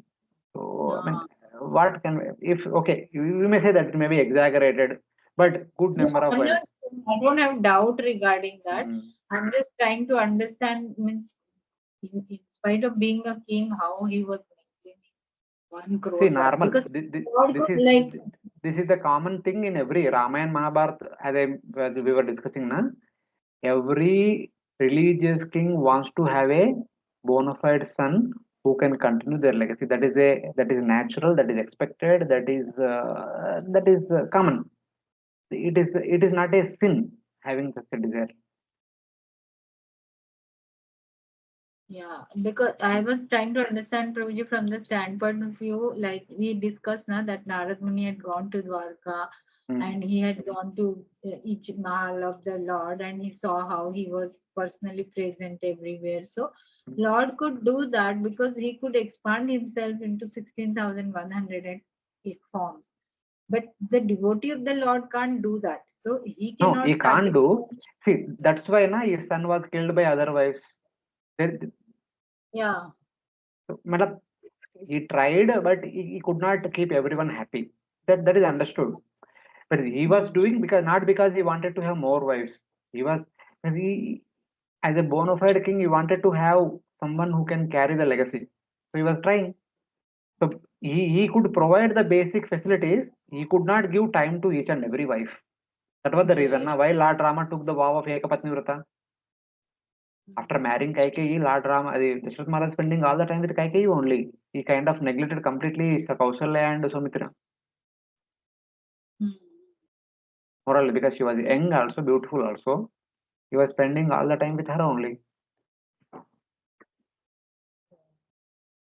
That's why Lord Rama took a vow. No, I don't want to marry second wife, only one wife. Oh, seeing the grief of his mother. Obviously. Okay. Understood. Thank you, Prabhuji. Prabhuji, there are some doubts from the See, last. here you see Lord Rama and Lord Krishna. Lord Rama set an example, extreme left, only one wife, whatever it may be, only one wife, nothing less, nothing more. On the other side, Lord Krishna set another example, another extreme example. He married and he was with everyone, which no one else can do. Which marrying 16,000 wives and being with them every day without creating even a lacuna that okay, my husband is not with me. But Chitraketu and all, I mean, he was utterly failed. So, in both the Because sides, in he could set an example. Chitraketu's case, Prabhuji, the intention was only to get a child, a heir for to a kingdom. That was his. So what is happening? अगर नहीं हुआ वो wife से कुछ नहीं मिल रहा है, so then what happens to her emotion and things was none of his business. That was the problem, no? That was the problem. That See, became previously, when the son was not there, everyone thought that okay, what can be done? This case is with everyone. Same case is with everyone. But when son was born, the king was spending all the time with the Kritaditi only. right. So previously, at least he was looking at others. Sometimes he was looking and smiling at others. But now he was not even looking at others. They became outrageous. They killed the son only.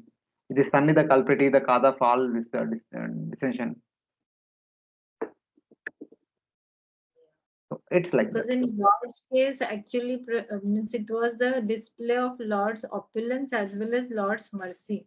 Because he accepted 16,000 wives not on his own accord, yeah, for Yeah. particular reason. He accepted to as a mercy. Bhamasura के साथ में जो थे तो और कोई उनको shelter नहीं है, so I will give shelter. Out of that mercy he married. But in spite of that, he gave full attention to everyone, to the extent that every wife got 10 sons and one daughter. No? Means Same, nothing less, nothing more. nothing less, If nothing. there is something less, something more, also there is a dissension among them. Yeah, that's Sauti Matsar. Every palace would be same. ऐसा नहीं एक palace 2 BHK दूसरा palace 3 BHK, not like that. Every palace is 10 BHK. Right. Something like that. Yeah. So that is a lot. Thank you. Prabhuji, there are few doubts regarding the previous Wait. class. Let us complete this. So Acha, okay. now Maharaj Parikshit also said same thing in the first canto, if you remember. Punascha bhuyat bhagavati anante rati prasanga sadashrayeshu mastu yam puyami sustin maitras sarvata namodvijabhya. For my karmas, if I have to take birth again and again, let me have 3 things. One is rati anante bhagavati. Let there be attraction towards Bhagavan. And prasanga sadashrayeshu, association of Lord's devotees. Maitra Sarvatra Namo Dvijebhya. Let there be friendly disposition towards all the living entities, and then what to speak of Brahmanas. So this was the desire. Same thing here. Our Chitraketu Maharaj is also saying, if I have to continue in this material world because of my karmas, no problem. Let me be attached to the devotees. Let me be in the association of devotees, but not in the association of the karmi mentality people who are attached to children, wife, body, and home, facilities, position, name, fame, etc. Because he has gone through all these things. So he does not want to come back to the same cycle again. He was careful enough to say no to all those things. So this is how Chitraketu Maharaj expressed his heart, opened up his heart. He was actually saying these things to Lord Vishnu, who is in the Paramatma, who is in the heart as Paramatma. But Indra and everyone is hearing, everyone in the battlefield are hearing these things. If not, everyone is paying so much attention, but Indra is very close by. Indra definitely is hearing all these things. So like that. Any devotees have any questions from this chapter? Is it clear? Yes, Prabhuji. So, Yes, Prabhuji. I mean, this is my understanding of this chapter. Maybe, I mean, different devotees have different purports to this section. So, whatever it is. So, thank you. Prabhuji, just a small thing regarding this what we're discussing, that this you mentioned now that at least Indra must be hearing this Vrtrasura's prayers to the Paramatma, what he's saying. So, Mhm. like, did this had a lot of impact on Indra after hearing such a pure prayers? Mhm. Yes, I'm we will asking. see in the next chapter. We'll see what is the response of Indra. Next two chapters are about that. Now, see, understanding is a great devotee. Indra cannot kill. Yeah, he does not want to kill also. But what can be done? He is in a predicament. He has to be killed because of the requirement of the world, requirement of the universe. And second thing, Vrtrasura himself is pleading. He's asking, he's requesting. So Indra cannot say no to it. When somebody comes and asks you some charity, you cannot say no. We killed. Yeah, also, and Prabhuji, like, if Indra would not use that Vajra, Hmm. then it becomes like, then why did he kill Dadichi if he doesn't want to use the weapon made out of Dadichi's bones? Then why was he killed then? It becomes Of like course, that time for all the devatas, Vrtrasura was only a fiery demon. His internal heart was not revealed yet at that time. But now Indra's outlook towards Vrtrasura is completely different. 180 degrees shift, paradigm shift. Previously, they want to do it. Now he does not want to do it, but it has to be done. So he did it. that.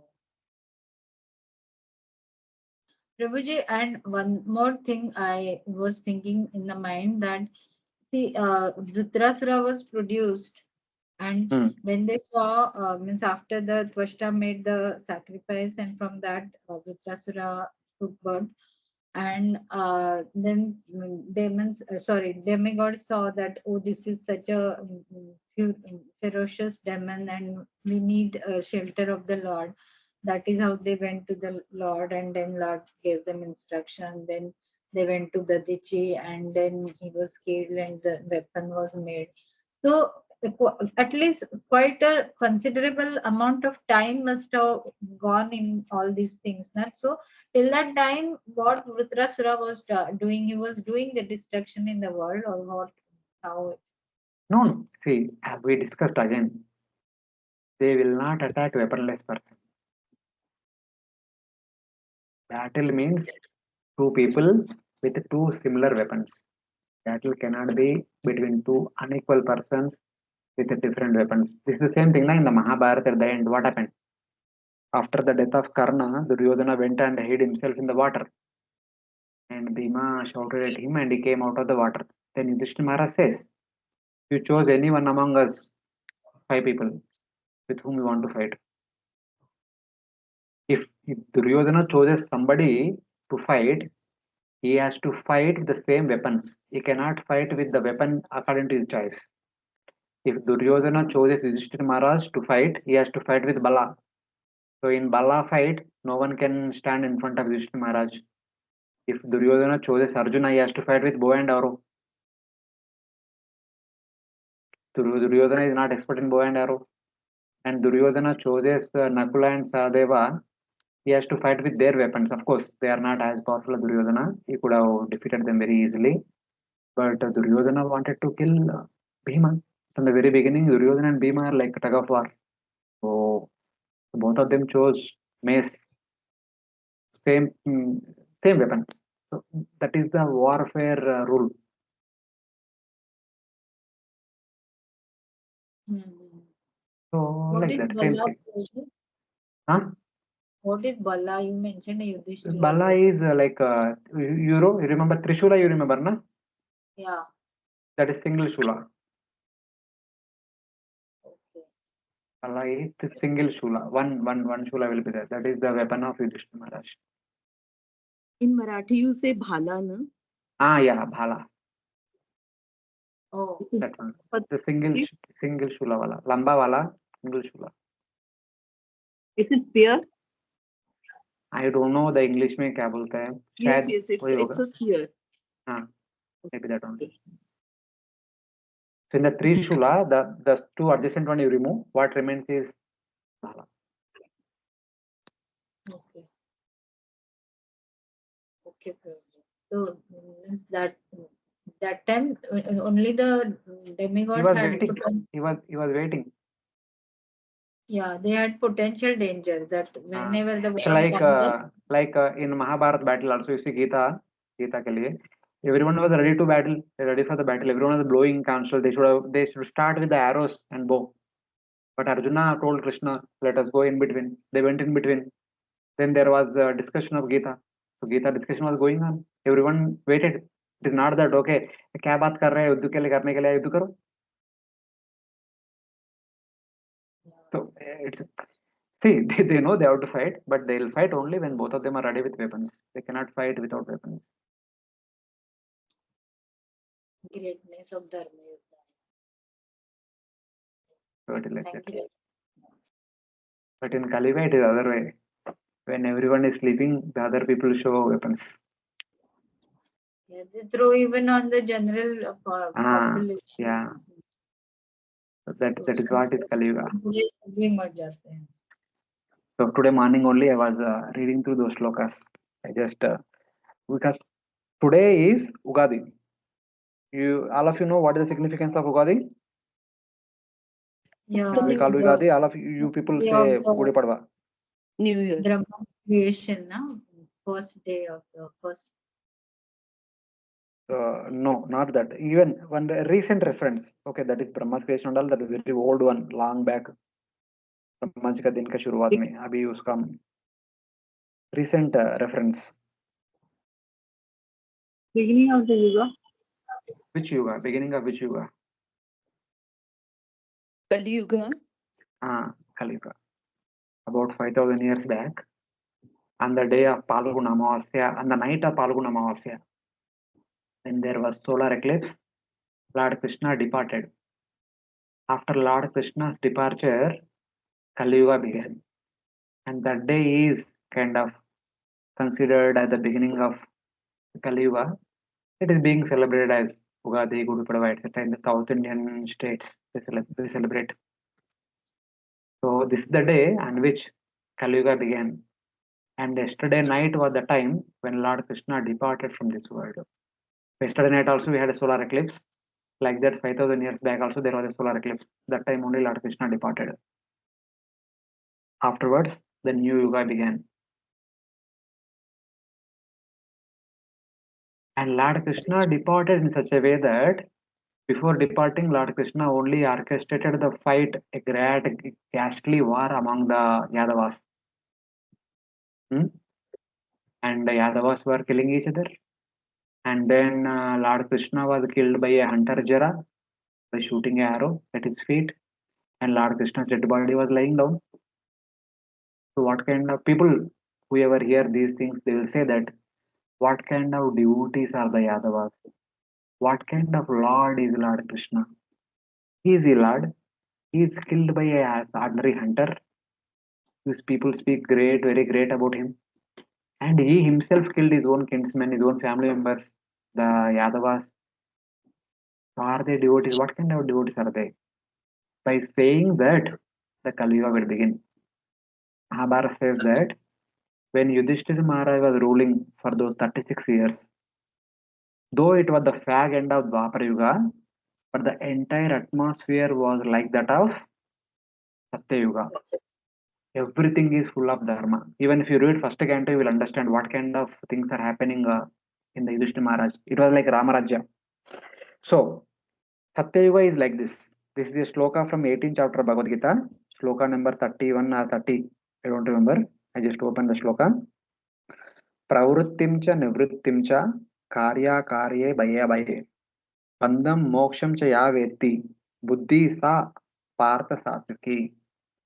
The buddhi of the people in the mode of goodness is like this. They know what is to be done, pravritti. They know what is not to be done, nivritti. Pravrittim cha nivrittim cha. Karya bhaya bhaye. What is to be done? So, pravritti means what should be accepted as one's life's goal and activities. Nivritti means what one should be away from. And by karya, what should be done, what should not be done. And bhaya, for what one should be afraid of, for one what should not be afraid of. and what causes bondage and what causes moksha. One is completely aware of all these things in the proper perspective. That is the intelligence or buddhi of a person in the mode of goodness. And this is the kind of mentality would prevail during Satya Yuga and Treta Yuga. Satya Yuga, Treta Yuga, both are Sattva Pradhana, and everyone, majority of people would be of this consciousness, this kind of understanding. And Dwapara Yuga, the mode of passion is prominent. And what kind of understanding people have in Dwapara Yuga? Yaya dharmam adharmam cha karya karyameva cha ayatavat prajanati buddhi sa partha rajasi. They are in confusion whether this is dharma or this is dharma, this is adharma or this is adharma, whether this is to be done or that is to be done, whether this should not be done, whether this should not be done. There is a confusion. For everything there is a confusion. Very difficult to come to a proper decision. That is the situation in Dwapara Yuga. That's why in Mahabharata, when you read Mahabharata, many times you may think, so why Yudhishthira Maharaj is acting like this? It is very clear. Why he is taking such kind of foolish decisions? He should have taken this decision, simultaneous judgment, instant judgment should take place. We think like that. But whole Mahabharata, everywhere, people, it is very difficult to decide what is to be done, what is not to be done, what is right, what is not right, what is dharma, what is adharma. It is always very, very, very, very difficult to take proper decision. For us, apparently, it may appear that Yudhishthira Maharaj has taken so many wrong decisions, but not. Yudhishthira Maharaj always took right decision only. Because the surrounding influence is like that, it appears that he has taken wrong decision. That is a state of confusion. And Kali Yuga is Tamoguna Pradhana. So Tamoguna का specialty क्या है? Adharmam dharmamiti या manyate tamasavurta. We are all completely covered by Tamoguna, and we are very sure that adharma is dharma. For us, in all respects, without any second thought, we accept adharma to be dharma and dharma to be adharma. It is not only in one case. Sarvartan viparitamsa buddhi sa partha samati. In every respect, in every activity, in everything in our life, viparitam only. We always accept dharma to be adharma, adharma to be dharma. That is the mentality of tamoguna people, and that is what is happening in the current Kali Yuga. For this Kali Yuga to start, for this kind of mentality to begin, when Yudhishthira Maharaj was ruling, everything was like Sattva-guni mentality. From Sattva-guni to Tamoguni transition to take place, Lord Krishna orchestrated the fight among the Yadavas, and Lord Krishna orchestrated Jara to release the arrow, and Lord Krishna left behind his body. That is to start Kali Yuga. Of course, on good note, today is the yearly anniversary of Kali Yuga beginning, and a bad note, while Lord Krishna was disappearing, he has taken Dharma Jnana Sahadbi. He took everything along with him. But to give us good sense of understanding, Puranarko Dunodita. Srimad Bhagavatam appeared as a sun, Purana Arka. The sun like Purana appeared in order to give us proper understanding of what is Dharma, what is Adharma, what is to be done, what is not to be done, what is to be feared, what is not to be feared, what causes bondage and what causes liberation. Krishna Sadamopagate Dharma Jnana Didi Saha Kalor Dvanta Sutaditya Puranarko Adunutta. So it is like that. Just one point. In the morning, I was just reading through these verses. So it is like that.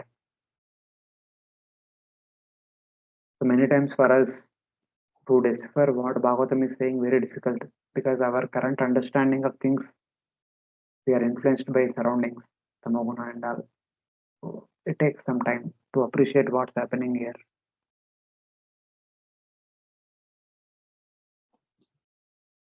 Prabhuji, in the beginning, you mentioned something that this is a Krodhi Samvatsara or something, no? Like that. Ah, So, so we in our Indian calendar system, we have 60 names for 60 years. After 60 years, they will repeat once again. Generally, these names are given anticipating some such kind of situation may be there during that year, like that. Like during Corona, 3 years, the three names were there. So I mean, the names are also in a way indicating what is going to happen during that year. So something like that. oh, it was like that. Ah, yes. It was already mentioned in this thing. Matlab, So Krodhi means there will be situations where there will be lot of display of anger by the people. That way it has to take. the situations will come where individually or collectively there may be a possibility of becoming like I was also I told it because I was hearing some of the Panchanga read Telugu Panchanga. People talk about what is going to happen this 1 year. People they read this Rashi Phala based on one Rashi, what is going to happen to those people this year, and in general, what can happen. I read that it was a fresh in mind, so I just said in the beginning of the class. Okay. Hmm. Like that. Thank you. Okay. Prabhuji, you Okay. have to say those two shlokas you read. 3 shlokas. Three These are from shlokas. 18th chapter. Shlok number 30, 31, 32. 30, 31, 32.